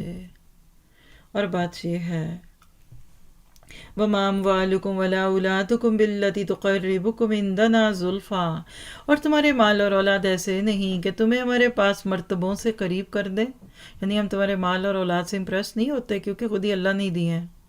ہاں، جو ایمان لائے اور نیک عمل کرے ان کے لیے ان کے اعمال کا دوہرا اجر ہے، اور وہ نڈر اور بے خوف ہو کر بالا خانوں میں رہیں گے۔ اور جو لوگ ہماری آیتوں کے مقابلے کی تگ و دو میں لگے رہتے ہیں، یہی ہیں جو عذاب میں حاضر کیے جائیں گے۔ اے اللہ، کسی بھی طرح ہمارا ان میں حصہ نہ ڈالنا، جانتے بوجھتے یا انجانے میں ہم کہیں اللہ کے دین کے خلاف نہ ہو جائیں۔ کس طرح کی باتیں کر کے انسان دیکھیے اپنا مقام اللہ تعالیٰ کی نگاہوں سے گھٹا لیتا ہے اور کم کر لیتا ہے۔ کہہ دیجئے کہ میرا رب اپنے بندوں میں جس کے لیے چاہے روزی کشادہ کرتا ہے اور جس کے لیے چاہے تنگ کر دیتا ہے۔ تم جو کچھ بھی اللہ کی راہ میں خرچ کرو گے اللہ تعالیٰ اس کا پورا پورا بدلہ دے گا، اور وہ سب سے بہتر روزی دینے والا ہے۔ اکثر لوگ کہتے ہیں پھر کمائیں کیسے؟ جیسے ایک دکاندار پہ کسی کی بات ہوئی کہ آپ یہ کیوں عورتوں کی اتنی بڑی تصویریں لگا رہے ہیں اور ہر جوڑے کے اوپر ایک عورت کھڑی کی ہے؟ کہنے لگے باجی بکتے نہیں ہیں۔ تو پہلے کیسے بکتے تھے؟ کاٹن تو وہی ہے، سلک تو وہی ہے۔ تو یہ پرسیپشن بنا دیا گیا کہ جب تک ایک عورت نہ ہر جوڑے کے ساتھ ماڈل بنا کر پیش کی جائے تب تک چیز نہیں بکتی، اور وہی چیز جو 500 کی تھی وہ 5000 کی ہو گئی۔ کاٹن تو آج بھی زمین سے ویسے ہی آگتا ہے، اوپر کے خرچے، مارکیٹنگ اور یہ ساری جو شو بزنس ہے اس میں آپ کا پیسہ جاتا ہے۔ سوچنے کی بات ہے کہ ہم چھوٹی چھوٹی باتوں میں کہاں کہاں اللہ کو ناراض کراتے ہیں۔ اور ان سب کو اللہ اس دن جمع کر کے فرشتوں سے دریافت فرمائے گا، کیا یہ لوگ تمہاری عبادت کرتے تھے؟ وہ کہیں گے تیری ذات پاک ہے، ہمارا تو والی ہے نہ کہ یہ، بلکہ یہ لوگ جنوں کی عبادت کرتے تھے۔ ہمارا تو ولی تو ہے نہ کہ یہ، بلکہ یہ لوگ جنوں کی عبادت کرتے تھے۔ ان میں سے اکثر کوئی نہیں پار ایمان تھا، پس آج تم میں سے کوئی بھی کسی کے لیے کسی قسم کے نفع اور نقصان کا مالک نہ ہوگا، اور ہم ظالموں سے کہہ دیں گے کہ اس آگ کا عذاب چکھو جسے تم جھٹلاتے تھے۔ اللہ اکبر، بالکل قیامت کا دن ایسے لگتا ہے کہ ہم اپنی آنکھوں سے دیکھ رہے ہیں۔ اور آپ دیکھیں دنیا میں لوگ ایک دوسرے کو وجہ بنائے نہ بنائے، مانے نہ مانے، وہاں سب ایک دوسرے کے اوپر اپنے مردے ڈال رہے ہیں۔ اور جب ان کے سامنے ہماری صاف آیتیں پڑھی جاتی ہیں تو کہتے ہیں کہ یہ ایسا شخص ہے جو تمہیں تمہارے باپ دادا کے معبودوں سے روک دینا چاہتا ہے، اس کے سوا کوئی بات نہیں، اور کہتے ہیں یہ تو گھڑا ہوا جھوٹ ہے، اور حق ان کے پاس آ پہنچا۔ پھر بھی کافی لوگ یہی کہتے ہیں یہ تو کھلا ہوا جادو ہے، اور ان مکہ والوں کو نہ تم نے کتابیں دے رکھی ہیں جنہیں یہ پڑھتے ہوں، نہ ان کے پاس آپ سے پہلے کوئی آگاہ کرنے والا آیا، اور ان سے پہلے کے لوگوں نے بھی ہماری باتوں کو جھٹلایا تھا، اور انہیں ہم نے جو دے رکھا تھا یہ تو اس کے 10ویں حصے کو بھی نہیں پہنچے۔ یعنی ہم کہتے ہیں نا آج بہت ترقی ہے، اللہ کہتے ہیں پہلے لوگوں کو میں نے زیادہ دیا تھا، بس انہوں نے میرے رسولوں کو جھٹلایا، پھر دیکھ لو میرا عذاب کیسا سخت تھا۔ کہہ دیجئے کہ میں تمہیں صرف ایک ہی بات کی نصیحت کرتا ہوں۔ اب صورت کا خاتمہ ہے اور اس میں بہت ہی جیسے کہہ لیجئے کہ پینیٹریٹنگ سٹائل ہے نصیحت سننے اور سنانے کا۔ اور وہ نصیحت کیا ہے کہ تم اللہ کے واسطے ضد چھوڑ کر دو دو مل کر یعنی بڈیز بن جاؤ، یا تنہا تنہا کھڑے ہو کر سوچو تو صحیح۔ اکیلے میں بیٹھ کر بندہ سوچے تو سچ کھلتا ہے دل پہ۔ تمہارے اس رفیق کو کوئی جنون تو نہیں ہے؟ وہ تو تمہیں ایک بہت بڑے سخت عذاب کے آنے سے پہلے ڈرانے والے ہیں۔ بعض دفعہ لوگ کہتے ہیں دین کی بات کہنے والے بہت سخت ہو جاتے ہیں، بڑے ریجڈ ہو جاتے ہیں، بہت ہی سخت بات کہتے ہیں، تو اللہ تعالیٰ جواب دے رہا ہے کہ اس کو تم سے کیا لینا ہے؟ ہاں اب اس کو دکھ رہا ہے کہ تم اس جراثیم کا شکار ہو کر مرنے والے ہو، تو کیا وہ تمہیں کڑوی گولی نہ دے؟ ڈاکٹر کو کوئی کہہ سکتا ہے کہ آپ میرے دشمن ہیں، آپ مجھے کڑوی گولیاں دیتے ہیں؟ تو کبھی دعوت اللہ والے کے ساتھ بھی یہی معاملہ سوچ لیں تو ہم اس کو اپنا مخلص اور محسن سمجھیں۔ کہہ دیجئے جو بدلہ میں تم سے مانگوں وہ تمہارے لیے ہے، میرا بدلہ تو اللہ کے ذمہ ہے، وہ ہر چیز سے باخبر اور مطلع ہے۔ کہہ دیجئے کہ میرا رب حق یعنی سچی وحی نازل فرماتا ہے اور وہ ہر غیب کا جاننے والا ہے۔ کہہ دیجئے کہ حق آ چکا، باطل نہ پہلی بار ابھرا نہ دوبارہ ابھر سکے گا، کیونکہ اس دنیا میں باطل کی جگہ ہی نہیں ہے۔ قل جاء الحق وما یبدئ الباطل وما یعید قل ان ضللت فانما اضل علی نفسی۔ کہہ دیجئے اگر میں بہک جاؤں تو میرے بہکنے کا وبال مجھ پر ہی ہے، اور اگر میں ہدایت یافتہ ہوں یعنی راہ راست پر ہوں، اگر میں راہ ہدایت پر ہوں تو بسبب اس وحی کے جو میرا پروردگار مجھ پر کرتا ہے، اور وہ بڑا ہی سننے والا اور بہت قریب ہے۔ اور اگر آپ وہ وقت ملاحظہ کریں، پھر آخرت کا ایک منظر قیامت کے دن جو ہونے والا، کیا ہوگا اس دن؟ جبکہ یہ کفار گھبرائے پھریں گے اور پھر نکل بھاگنے کی کوئی صورت نہ ہوگی، اور قریب کی جگہ سے گرفتار کر لیے جائیں گے۔ اس وقت کہیں گے کہ ہم اس قرآن پر ایمان لائے، لیکن اس قدر دور جگہ سے مطلوبہ چیز کیسے ہاتھ آ سکتی ہے؟ جیسے ہمارے ہاں محاورہ نا کہ اب پچھتائے کیا ہو جب چڑیاں چگ گئی کھیت، جہنم کے دروازے میں جا کے سمجھ آیا کہ قرآن سچ کہتا تھا، تو کیا فائدہ؟ اس سے پہلے تو انہوں نے اس سے کفر کیا تھا اور دور دراز سے بن دیکھے ہی پھینکتے رہے، یعنی اٹکل پچو ہیں۔ دلائل کی تو بات ہی نہیں تھی ہماری زندگیوں میں۔ جب قرآن کی دلیل سامنے آئے تو اس آیت کو سمجھ لیا کریں کہ جو بات کسی کی سنی سنائی کرتے ہیں اس میں دلیل ہے یا قرآن کی بات میں دلیل ہے۔ ان کی چاخت اور ان کے درمیان پردہ حائل کر دیا گیا، جیسے کہ اس سے پہلے بھی ان جیسوں کے ساتھ کیا گیا، وہ بھی انہی کی طرح شک اور تردد میں پڑے ہوئے تھے۔ دعا کیجیے اللہ ہمارے دلوں کے شک اور تردد ختم کر دے۔ تو یہ تھی سورۃ سبا۔ کیسے ناشکریوں کی سزا ملی کہ اچھے باغ برے باغوں میں چلے گئے۔ آج امت مسلمہ بھی اسی کی مثال بنی ہوئی ہے۔ اتنا پیارا دین، اتنی پیاری شریعت دی، اتنا پیارا شریعت کا باغ تھا، ہم نے ایک ایک کر کے ہر پھول اچک کے پھینک دیا، اور آج پریشان ہے کہ پودے پہ بہار نہیں ہے دین کے۔ تو کیا سیکھا؟ اللہ کی صفات بہت اعلیٰ، حق کو نہ ماننے والوں کی جہالت دیکھی، حضرت داؤد علیہ السلام پر انعامات الہی دیکھے، قوم سبا کا تفصیلی جائزہ لیا۔ ابلیس اور اس کا عزم کیا ہے کہ میں تو اپنے ساتھ لے کے جاؤں گا جہنم میں لوگوں کو، اور ضد اور ہٹ دھرمی منکرین حق کا شیوا۔ اللہ ہمیں اس سے بچائے۔ اگلی صورت بہت ہی رقیق صورت ہے، صورت فاطر بھی کہتے ہیں اور صورت الملائکہ بھی کہتے ہیں۔ اس میں فرشتوں کی کچھ صفات کا بھی ذکر ہے، حق اور باطل کی تقابل ہے، اس میں دو دو چیزوں کا فرق ہے، اور اللہ تعالیٰ کا نام ہے فاطر، الفاطر۔ تو صورت بڑی پیاری ہے، اور اس میں آپ دیکھیں گے کہ ہدایت کے بعد بھی انسانوں کے جو 3 گروہ ہو جاتے ہیں وہ کون سے ہیں، اور انشاءاللہ وہاں پہنچ کر اپنے لیے رو رو کے دعا کرنی ہے کہ اللہ مجھے ہدایت کے بعد گمراہ نہ کرنا۔ بسم اللہ الرحمن الرحیم، الحمدللہ فاطر السماوات والارض۔ ساری تعریفیں اس اللہ کے لیے ہیں جو ابتدا سے آسمانوں اور زمین کا پیدا کرنے والا، اور 2 2 3 3 4 4 پروں والے فرشتوں کو اپنا پیغمبر یعنی قاصد بنانے والا ہے۔ مخلوق میں جو چاہے زیادتی کرتا ہے، اللہ تعالیٰ یقیناً ہر چیز پر قادر ہے۔ بات کیا ہے؟ ما یفتح اللہ للناس من رحمہ، اللہ تعالیٰ جو رحمت لوگوں کے لیے کھول دے سو اس کو کوئی بند کرنے والا نہیں، فلا ممسک لہا، کوئی اس کو بند نہیں کر سکتا، اور فلا مرسل لہ من بعدہ، اور جس کو بند کر دے تو اس کے بعد کوئی اس کو جاری کرنے والا نہیں، اور وہی غالب حکمت والا ہے۔ انڈائریکٹلی آپ کو مجھے سکھایا جا رہا ہے کہ لوگوں سے ڈرنا چھوڑ دو، جو اللہ تمہیں دینا چاہتا ہے لوگ تمہیں نہیں دے سکتے، اور اللہ دینا چاہے لوگ دینا چاہے اللہ نہ دینا چاہے تو کوئی دے نہیں سکتا اور کوئی روک نہیں سکتا. غلبہ اور حکمت اسی کی ہے. لوگوں تم پر جو انعام اللہ نے کیے ان کو یاد کرو کہ اللہ کے سوا اور بھی کوئی خالق ہے جو تمہیں آسمان و زمین سے روزی پہنچائے. اس کے سوا کوئی معبود نہیں، بس تم کہاں الٹے جاتے ہو. یعنی پھر اس خالق کو چھوڑ کر مخلوق کا ڈر اور اس کی امید رکھتے ہو دلوں میں. اور اگر یہ آپ کو جھٹلائیں تو آپ سے پہلے کے تمام رسول بھی جھٹلائے جا چکے. تمام کام اللہ ہی کی طرف لوٹائے جاتے ہیں. لوگو اللہ کا وعدہ سچا ہے. اس میں آپ کو یہ انداز بہت ملے گا. یا ایھا الناس، لوگو اللہ کا وعدہ سچا ہے، تمہیں زندگانی دنیا دھوکے میں نہ ڈال دے اور نہ دھوکے باز شیطان تمہیں غفلت میں ڈال دے. ہے نا آج دھوکا؟ چند دن کے لیے شیطان کے ہاتھوں میں ترنے والے بنتے ہیں اور پھر ہمیشہ کی آگ نہ ہو. یاد رکھو شیطان تمہارا دشمن ہے، تم اسے دشمن جانو. وہ تو اپنے گروہ کو صرف اس لیے ہی بلاتا ہے کہ وہ سب جہنم واصل ہو جائیں. جو لوگ کافر ہوئے ان کے لیے سخت سزا ہے، اور جو لوگ ایمان لائے اور نیک اعمال کیے ان کے لیے بخشش ہے اور بہت بڑا اجر ہے. تو شیطان کا ذکر اس صورت کے شروع میں ہی آ گیا. تو شیطان کی پیروی کا فتنہ پیچھے بھی دیکھ چکے، یہاں تک آ گیا.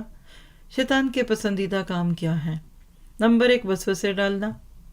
شادی بیاہ کی رسومات کے نام پر خوب اللہ کی نافرمانیاں کروانا. سالگرہ، ویلنٹائن ڈے جیسی خرافات کو پرکشش بنانا. مرنے کی ہندوانہ رسمیں، الغرض ہر وہ کام کروانا جس سے اللہ سے دوری ہو. اللہ تعالیٰ سوال کرتے ہیں فمن زُیِّنَ لَهُ سُوءُ عَمَلِهِ، کیا پس وہ شخص جس کے لیے اس کے برے اعمال مزین کر دیے گئے بس وہ انہیں اچھا سمجھتا ہے، کیا وہ ہدایت یافتہ شخص جیسا ہے؟ یعنی شیطان کا ایک کام برے کاموں کو خوبصورت کرنا بھی ہے. یقین مانو کہ اللہ جسے چاہے گمراہ کرتا ہے اور جسے چاہے راہ راست دکھاتا ہے. بس آپ ان پر غم کھا کر اپنی جان ہلاکت میں نہ ڈالیے. یہ جو کچھ کر رہے ہیں اس سے یقیناً اللہ تعالیٰ بخوبی واقف ہے، اور اللہ تعالیٰ ہی ہوائیں چلاتا ہے جو بادلوں کو اٹھاتی ہیں، پھر ہم بادلوں کو خشک زمین کی طرف لے جاتے ہیں اور اس سے زمین کو اس کی موت کے بعد زندہ کر دیتے ہیں. اسی طرح دوبارہ جی اٹھنا بھی ہے. تو دیکھیے گا ذرا کیسے برے عمل خوبصورت بنتے ہیں. ماڈرن معاشروں کے فتنے، اشتہارات پر چلنے والی چیزوں کا عام ہو جانے کا فتنہ. جو چیز ایڈورٹائز ہوتی ہے لوگ اسی کو لینے چل پڑتے ہیں. اللہ تعالیٰ کیا کہتے ہیں آیت 8 میں؟ بھلا کچھ ٹھکانہ ہے اس شخص کی گمراہی کا جس کے لیے اس کا برا عمل خوشنما بنا دیا گیا ہو اور اسے اچھا سمجھے.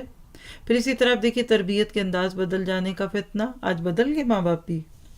ہمارے ماں باپ سے تو آج کے ماں باپ بہت مختلف ہیں، یہ تو آپ بھی کہتے ہوں گے. برا عمل خوبصورت لگنے کا فتنہ ہے آج امت میں. اسکول، کالجز، یونیورسٹیز میں تقریبات کے نام پر حدود کو توڑنے کا فتنہ. مجھے کچھ عرصہ پہلے کسی نے کچھ بھیجا تھا، میں شیئر نہیں کر سکتی آپ سے. اگر مجھے یقین نہ ہوتا نا بھیجنے والے کی سچائی کا تو میں مانتی نا کہ یہ اپنے مسلمان ملکوں کی یونیورسٹیز اور کالج اور اسکولز کے فگرز ہیں.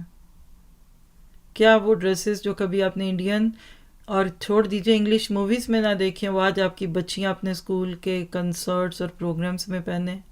پھر ماں باپ کہیں ہم کیا کہتے ہیں، ہم کیا کریں، مجبور ہیں. تو پھر دن بدن آپ مزید مجبور ہونے کے لیے تیار رہیے. جو شخص عزت حاصل کرنا چاہتا ہو تو اللہ ہی کے لیے ساری عزت ہے. تمام تر ستھرے کلمات اسی کی طرف چڑھتے ہیں اور نیک عمل ان کو بلند کرتا ہے. جو لوگ برائیوں کے داؤ گھات میں لگے رہتے ہیں ان کے لیے سخت تر عذاب ہے اور ان کا یہ مکر برباد ہو جائے گا. بغیر سمجھائے سمجھ میں آنے والی آیتیں. آج ہم کیا کہتے ہیں؟ عزت کا مسئلہ. عزت ملے گی، اچھے ایسے کپڑے پہنیں گے عزت ہوگی، ماڈرن لگیں گے عزت ہوگی. تو نوٹ کیجئے عزت پانے کی شرائط سورۃ فاتر آیت 10 میں. عمل صالح کرنے والوں کو عزت ملے گی. کلمہ طیبہ لا الہ الا اللہ کے تقاضے پورے کرنے سے عزت ملے گی. قرآن ذکر الہی کی بہترین صورت آپ کو عزت دلائے گا، اور امر بالمعروف اور نہی عن المنکر کرنے والوں کو عزت ملے گی. لیکن دور حاضر کا فتنہ کیا کہ عزت پانے کے لیے جاہلیت، تبرج اور کفار کی رسم و رواج کی پیروی کرتے ہیں. لوگو اللہ نے تمہیں مٹی سے پھر نطفے سے پیدا کیا، پھر تمہیں جوڑے جوڑے یعنی مرد و عورت بنا دیا. عورتوں کا حاملہ ہونا اور بچوں کا تولد ہونا سب اس کے علم سے ہی ہے، اور جو بھی بڑی عمر والا عمر دیا جائے اور جس کی عمر گھٹے وہ سب کتاب میں لکھا ہوا ہے. اللہ تعالیٰ پر یہ بات بالکل آسان ہے. یعنی اللہ کے حساب کتنے سیدھے، کتنے کلیئر ہیں. اور برابر نہیں دو دریا، یہ میٹھا ہے پیاس بجھاتا ہے اور پینے میں خوشگوار، اور یہ دوسرا کھاری ہے کڑوا، تم ان دونوں میں سے تازہ گوشت کھاتے ہو، سی فوڈ کی طرف اشارہ ہے، اور وہ زیورات نکالتے ہو جنہیں تم پہنتے ہو، اور آپ دیکھتے ہیں کہ بڑی کشتیاں پانی کو چیرنے پھاڑنے والی ان دریاؤں میں ہیں، تاکہ تم اس کا فضل ڈھونڈو اور تاکہ تم اس کا شکر ادا کرو۔ کائنات میں پھیلی ہوئی چیزیں بول بول کے بتا رہی ہیں کہ لا الہ الا اللہ۔ وہ رات کو دن میں اور دن کو رات میں داخل کرتا ہے، اور آفتاب و ماہتاب کو اسی نے کام میں لگا دیا ہے۔ ہم نے اگر سورج چاند کو لگانا ہوتا تو سوچئے دنیا کیسی ہوتی۔ ہر ایک میعاد معین پر چل رہا ہے، یہی ہے اللہ تم سب کا پالنے والا، اسی کی سلطنت ہے جنہیں تم اس کے سوا پکار رہے ہو، وہ تو کھجور کی گٹلی کے چھلکے کے بھی مالک نہیں۔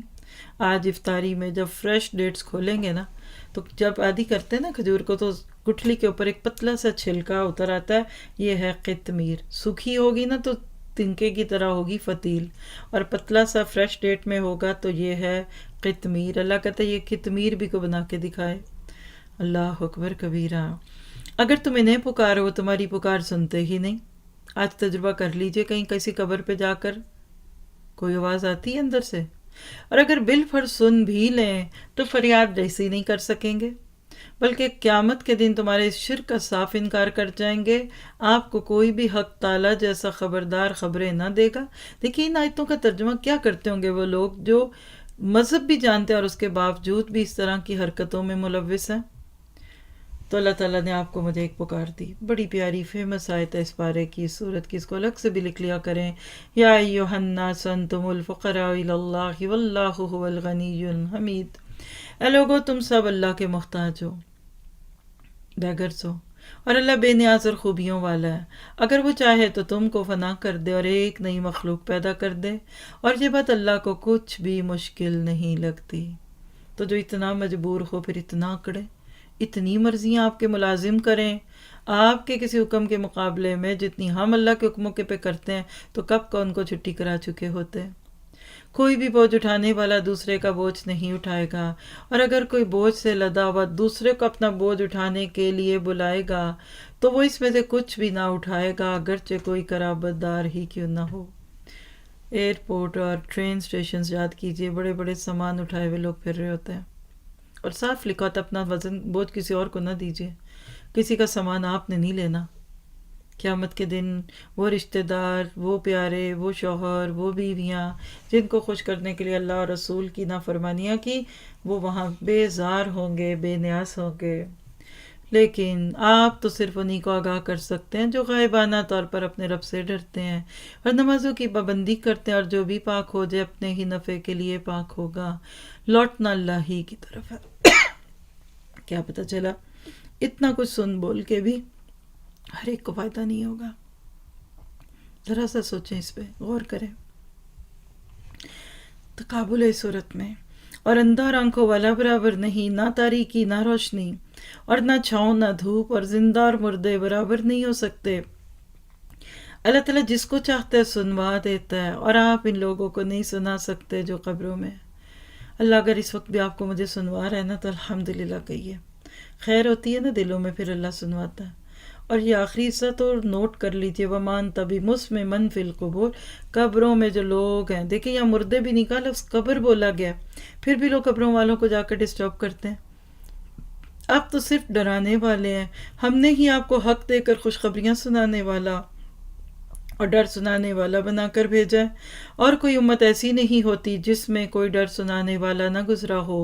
اور اگر یہ لوگ آپ کو جھٹلا دیں تو جو لوگ ان سے پہلے ہو گزرے انہوں نے بھی جھٹلایا تھا، ان کے پاس بھی ان کے پیغمبر معجزے اور صحیفے اور روشن کتابیں لے کر آئے تھے، پھر میں نے ان کافروں کو پکڑ لیا۔ یہاں دیکھیے واحد متکلم کے صیغے، اور بھی خوف آتا ہے ایسے اس انداز میں پڑھ کے جب اللہ تعالیٰ براہ راست اپنے پر بات لیں۔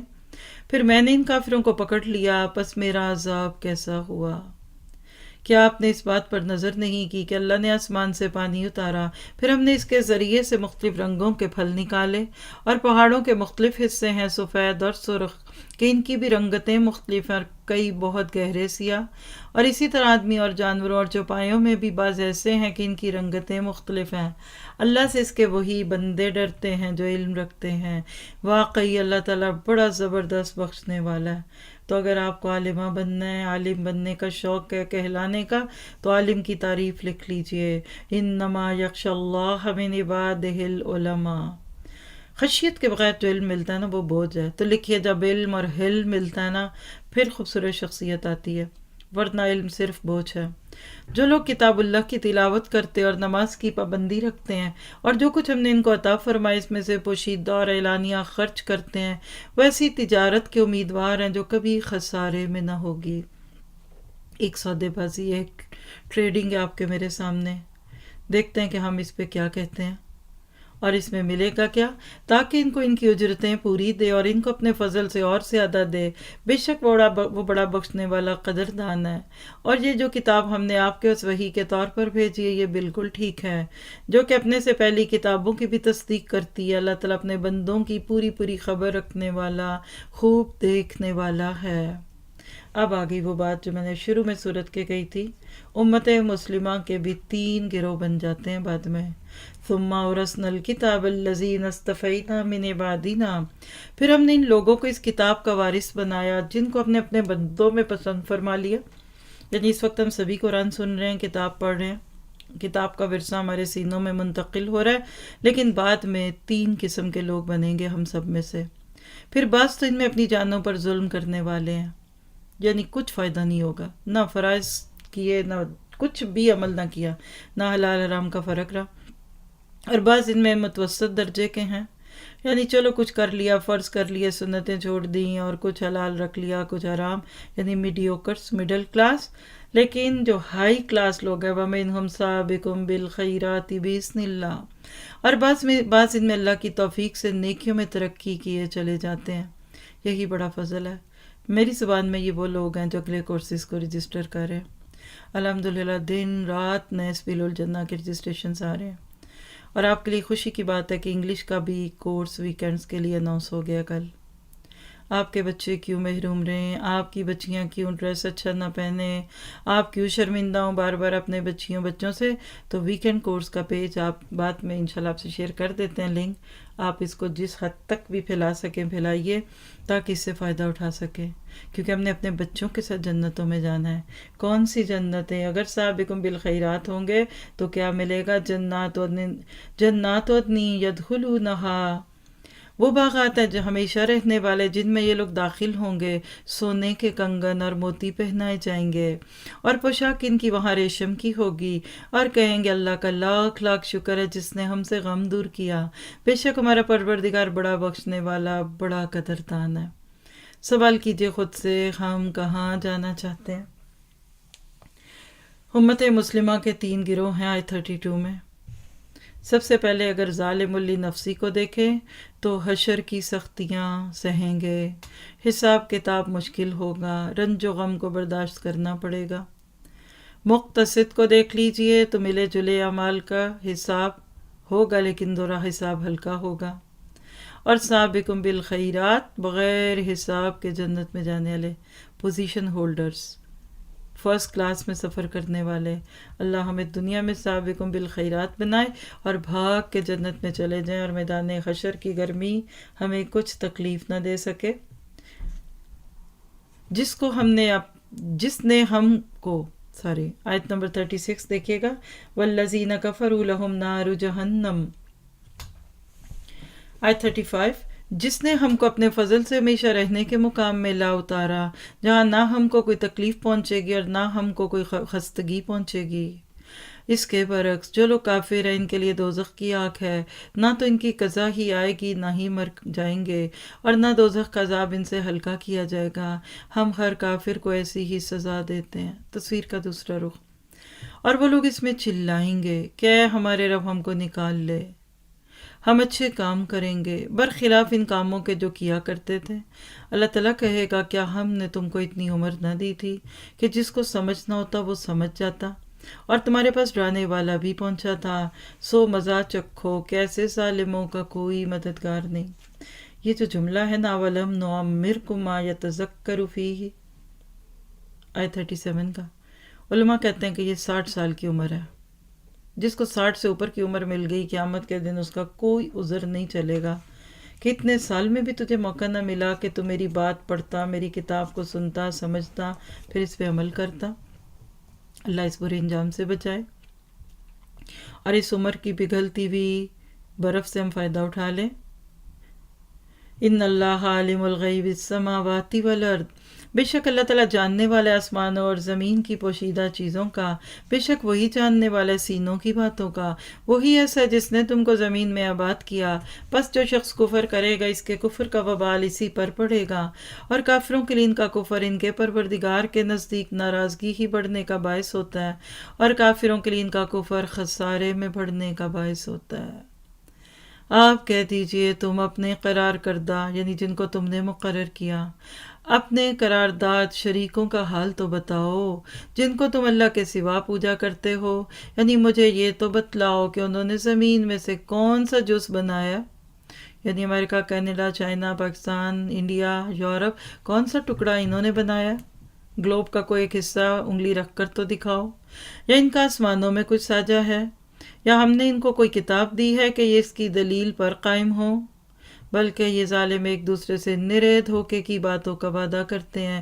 یقینی بات ہے کہ اللہ تعالیٰ آسمانوں اور زمین کو تھامے ہوئے ہے کہ وہ ٹل نہ جائیں، اور اگر وہ ٹل جائیں تو پھر اللہ کے سوا اور کوئی ان کو تھام نہیں سکتا۔ وہ حلیم اور غفور ہے۔ کیا پتہ چلا اس کائنات میں شرک کی گنجائش نہیں۔ صرف ان آیتوں کا ترجمہ شیئر کر دیجئے ان بھائی بہنوں سے جو نادانیوں میں شرک کر رہے ہیں۔ اور ان کفار نے بڑی زوردار قسم کھائی تھی کہ اگر ان کے پاس کوئی ڈرانے والا آئے تو وہ ہر ایک امت سے زیادہ ہدایت قبول کرنے والے ہوں۔ پھر جب ان کے پاس ایک پیغمبر آ پہنچے تو بس ان کی نفرت ہی میں اضافہ ہوا، دنیا میں اپنے آپ کو بڑا سمجھنے کی وجہ سے، اور ان کی بری تدبیروں کی وجہ سے، اور بری تدبیروں کا وبال ان تدبیر والوں پر پڑتا ہے۔ ہمارے ہاں کہتے ہیں نا جو کسی کے لیے گھڑا کھودتا ہے اس میں خود گرتا ہے، وہی بات ہے۔ سو کیا یہ اسی دستور کے منتظر ہیں جو اگلے لوگوں کے ساتھ ہوتا رہا ہے؟ بس آپ اللہ کے دستور کو کبھی بدلتا ہوا نہ پائیں گے، اور آپ اللہ کے دستور کو کبھی منتقل ہوتا ہوا نہ پائیں گے۔ یونیورسل ٹروتھ ہے۔ دیکھیے آپ سورج کو مشرق کی بجائے مغرب سے نکال سکتے ہیں؟ نہیں کر سکتے۔ رات کو دن میں ڈھال سکتے ہیں؟ تو پھر اللہ کی باقی شریعت کو ماننے میں کیا اعتراض ہے ہمیں؟ اور کیا یہ لوگ زمین میں چلے پھرے نہیں جس میں دیکھتے بھالتے کہ جو لوگ ان سے پہلے ہو گزرے ان کا انجام کیا ہوا؟ حالانکہ وہ قوت میں ان سے بڑے ہوئے تھے، اور اللہ تعالیٰ ایسا نہیں کہ کوئی چیز اس کو ہرا دے، نہ آسمانوں میں اور نہ زمین میں، وہ بڑے علم والا، بڑی قدرت والا ہے۔ اور آخری آیت دیکھیے گا آپ سورت کی، اور اگر اللہ تعالیٰ لوگوں پر ان کے اعمال کے سبب داد و گیر فرمانے لگتا، یعنی ان کی پکڑ کرتا، تو روئے زمین پر ایک جاندار کو نہ چھوڑتا، لیکن اللہ تعالیٰ ان کو ایک میعاد معین تک مہلت دے رہا ہے۔ سو جب ان کی وہ میعاد آ پہنچے گی اللہ تعالیٰ اپنے بندوں کو آپ دیکھ لے گا، یعنی مجھے آپ کو کسی کے پیچھے نہیں پڑنا۔ تو کیا سیکھا سورت فاطر سے ہم نے؟ دنیا کی عارضی لذتوں میں کھو کر آخرت کی دائمی راحتوں کو نظر انداز نہ کرو۔ 2 سیکنڈ سوچئے۔ اللہ کی کتاب کی تلاوت کے فضائل دیکھے، عظمت قرآن اور ملت بیضا کی شان دیکھی، برے لوگوں کا روح فرساں حال دیکھا، اور قسمیں کھا کر مکرنے والے ظالموں کا حال دیکھا۔ آگے چند آیات سورہ یاسین کی اس پارے میں ہے، 36 نمبر کی سورہ 83۔ معروف صورت ہے، لوگ اس سورت سے پیار بھی بہت کرتے ہیں اور پڑھتے بھی بہت ہیں۔ عموماً قرآن پاک کے وہ حصے بہت ہی یوز کیے ہوتے ہیں جہاں یہ صورت ہے، لوگ مردوں پہ پڑھتے ہیں۔ آئیے ذرا زندوں کو اس کتاب کی کتنی ضرورت ہے اس پہ غور کریں۔ بسم اللہ الرحمن الرحیم، یاسین والقرآن الحکیم، انک لمن المرسلین علی صراط مستقیم، تنزیل العزیز الرحیم۔ یاسین، قسم ہے قرآن با حکمت کی، بے شک آپ پیغمبروں میں سے ہیں، سیدھے راستے پر ہیں۔ یہ قرآن زبردست مہربان کی طرف سے نازل کیا گیا تاکہ آپ ایسے لوگوں کو ڈرائیں جن کے باپ دادا نہیں ڈرائے گئے تھے، بس اسی وجہ سے یہ غافل ہیں۔ کل مکہ والوں کے بڑے بھی غافل تھے، ان کی غفلتوں کی سزا تھی. آج دیکھیے تو امت مسلمہ کے بھی حالات کچھ اسی سے ملتے جلتے ہیں. تو کیا پتہ چلا یہ قرآن ہی ہے جو غفلتوں کا علاج کرے گا انشاءاللہ تعالی. ان میں سے اکثر لوگوں پر بات ثابت ہو چکی، پس یہ لوگ ایمان نہ لائیں گے کون؟ جن کے اندر تعصب ہے. ہم نے ان کی گردنوں میں توق ڈال دیے ہیں، پھر وہ ٹھوڑیوں تک ہیں جس سے ان کے سر اوپر کو الٹ گئے ہیں.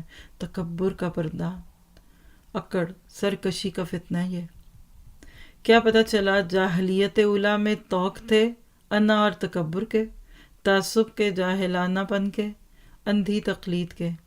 آج جاہلیت اخری یعنی اسلام کے بعد کی جاہلیت میں بھی حق کو قبول کرنے کے راستے کے یہی توق ہے. سب جانتے نہیں مانتے لوگ. بعض دفعہ آپ دیکھیے کہ آپ کی بات سے فائدہ اٹھا لیتے ہیں، آپ کے نام سے نہیں. ایک بہت بڑی خیانت کسی نے شیئر کی، سیم پاور پوائنٹ جو اس وقت میں آپ کے ساتھ پڑھ رہی ہوں. کوئی اپنی کلاس میں ایز اٹ از سارا پڑھا رہا ہے اور اس نے سارے نور القرآن کے لفظوں کو وائپ آؤٹ کیا ہوا ہے. چوری کے علم سے ہدایت دیں گے لوگوں کو آپ؟ لا حول ولا قوت الا باللہ. کیا حرج تھا؟ مانگ لیتے، ایسے ہی لے جاتے. تو یاد رکھیے یہ تعصب ہے، نام نہ کسی اور کا آگے چلا جائے. کیا کرنا ان چیزوں کو؟ اسی سے تو آپ دیکھیے کہ پھر اثر نہیں ہے ہماری باتوں میں. اور ہم نے ایک آڑ ہم نے ان کے سامنے کر دی اور ایک آڑ ان کے پیچھے کر دی، جس سے ہم نے ان کو ڈھانک دیا سو وہ نہیں دیکھ سکتے. اور آپ ان کو ڈرائیں یا نہ ڈرائیں دونوں برابر ہیں، یہ ایمان نہیں لائیں گے. بس آپ تو صرف ایسے شخص کو ڈرا سکتے ہیں جو نصیحت پر چلے اور رحمان سے بے دیکھے ڈرے. بس آپ اس کو مغفرت اور باوقار اجر کی خوشخبریاں سنا دیجئے. بے شک ہم مردوں کو زندہ کریں گے، یقین رکھیے اس بات کا. اور ہم لکھتے جاتے ہیں وہ اعمال بھی جن کو لوگ آگے بھیجتے ہیں، اور ان کے وہ اعمال بھی جن کو پیچھے چھوڑ جاتے ہیں. اور ہم نے ہر چیز کو ایک واضح کتاب میں ضبط کر رکھا ہے. اگر یہ بات یاد رہے نا تو کم از کم انسان علمی خیانتوں کا مرتکب تو نہ ہو. اِنَّا نَحْنُ نُحْيِي الْمَوْتَىٰ وَنَكْتُبُ مَا قَدَّمُوا وَآثَارَهُمْ. آج انشاءاللہ آپ کے ساتھ یہ لیکچر شیئر کریں گے. بہت ہی زیادہ فائدہ دینے والا یہ موضوع ہے، اور اس کو 20 بار ہم نے الگ سے لیکچرز کی صورت میں بھی کیا. اللہ ہمیں اس کا یقین دلائے. ہر جگہ ہماری سٹیمپس لگ رہی ہیں، مہریں لگ رہی ہیں. جن ہاتھوں سے مٹاتے ہیں، جن چیزوں سے لکھتے ہیں، سب لکھا جا رہا ہے. اصل بات یہ ہے کہ ہمیں اس کا یقین نہیں ہے. تو انسان شیطان کے پیچھے لگ کر دنیا میں بھی اپنے اعمال ضائع کرتا ہے اور آخرت میں بھی.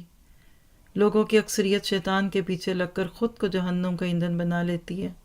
ما قدموا وہ اعمال جو انسان اپنی زندگی میں کرتا ہے، اور آثارہم وہ اعمال جن کے عملی نمونے اچھے یا برے اس دنیا میں چھوڑتا ہے. اور آثار میں آپ کی اولادیں بھی ہیں، آپ کی نشانیاں. یہ ابو ہریرہ رضی اللہ تعالیٰ عنہ کی روایت ہے، مشکات میں 198. اللہ کے نبی نے فرمایا انسان جب مر جاتا ہے تو اس کا عمل ختم ہو جاتا ہے، مگر 3 چیزیں باقی رہتی ہیں: صدقہ جاریہ، علم نافع کہ لوگ اس سے فائدہ اٹھائیں، اور نیک اولاد جو والدین کے لیے دعا خیر کرے. صحیح مسلم کی روایت ہے یہ. اللہ اکبر کبیرہ. سوچیے اپنے پیچھے کیا چھوڑ کے جا رہی ہوں. آج اس حدیث پہ اپنے بعد میں غور کرنا ہے. اور آپ ان کے سامنے ایک مثال یعنی ایک بستی والوں کی مثال بیان کیجئے جب کہ اس بستی میں کئی رسول آئے. جب ہم نے ان کے پاس 2 کو بھیجا سو ان لوگوں نے اول کو جھٹلایا، پھر ہم نے تیسرے سے تائید کی، پھر تینوں نے کہا کہ ہم تمہارے پاس بھیجے گئے ہیں. ان لوگوں نے کہا تم تو ہماری طرح معمولی آدمی ہو، رحمان نے کوئی چیز نازل نہیں کی، تم نرا جھوٹ بولتے ہو. ان رسولوں نے کہا ہمارا پروردگار جانتا ہے کہ بے شک ہم تمہارے پاس بھیجے گئے. اللہ اکبر. اور ہمارے ذمہ تو صرف واضح طور پر پہنچا دینا. انہوں نے کہا ہم تم کو منحوس سمجھتے ہیں، اگر تم باز نہ آئے تو ہم پتھروں سے تمہارا کام تمام کر دیں گے اور تم کو ہماری طرف سے سخت تکلیف پہنچے گی. ان رسولوں نے کہا تمہاری نحوست تمہارے ساتھ ہی لگی ہوئی ہے. کیا اس کو نحوست سمجھتے ہو کہ تم کو نصیحت کی جائے؟ بلکہ تم حد سے نکل جانے والے لوگ ہو. اور ایک شخص اس شہر کے آخری حصے سے دوڑتا ہوا آیا، کہنے لگا ہے میری قوم ان رسولوں کی راہ پر چلو، ایسے لوگوں کی راہ پر چلو جو تم سے کوئی معاوضہ نہیں مانگتے اور وہ راہ راست پر ہیں. اللہ اکبر. 3 رسول آئے، لوگوں نے جھٹلا دیا. آج ہم روتے ہیں ہائے نبی کے دور میں ہوتے تو کیا ہوتا، شکر کیجئے نہیں ہے. نبی ایک نہیں 3 رسول آئے، تینوں کو جھٹلا دیا، اور کیسے پھر جب قریب کے جھٹلائیں تو اللہ دور سے مدد لاتا ہے، اس کو ہم اگلے پارے میں دیکھیں گے۔ ابھی تک 21 آیتیں سورہ یاسین کی پڑھی، کیا سیکھا؟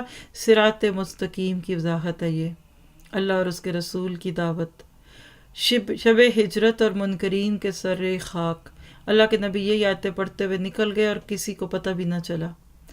ایک قصہ پارینہ بن گئے وہ لوگ جنہوں نے اللہ اور اس کے رسول کی دعوت کو نہ مانا، اور انبیاء اور رسول سے منکرین کا رویہ کیسا ہوتا ہے، اور مبلغ حق کی لوگوں کو تبلیغ کرنا، یہ ہے وہ خوبصورت کام جو اللہ نے آپ کے میرے نصیب میں کیا۔ اللہ اس کا حق ادا کروا لے، نیکیاں کرتے کرتے گناہوں کے مرتکب نہ ہو جائیں۔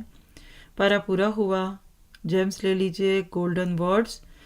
ہم نے اس بارے میں تبرج اور جاہلیت اخری کا فتنہ دیکھا، یعنی کیسے اسلام آنے کے بعد بھی جہالت کا فتنہ ہمارے سروں پہ مسلط ہے۔ پردے کے احکامات بہت وضاحت سے دیکھے۔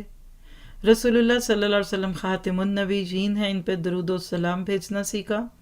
امت مسلمہ کے 3 گروہوں میں سے سابقوں بالخیرات بننے کا ارادہ کیا۔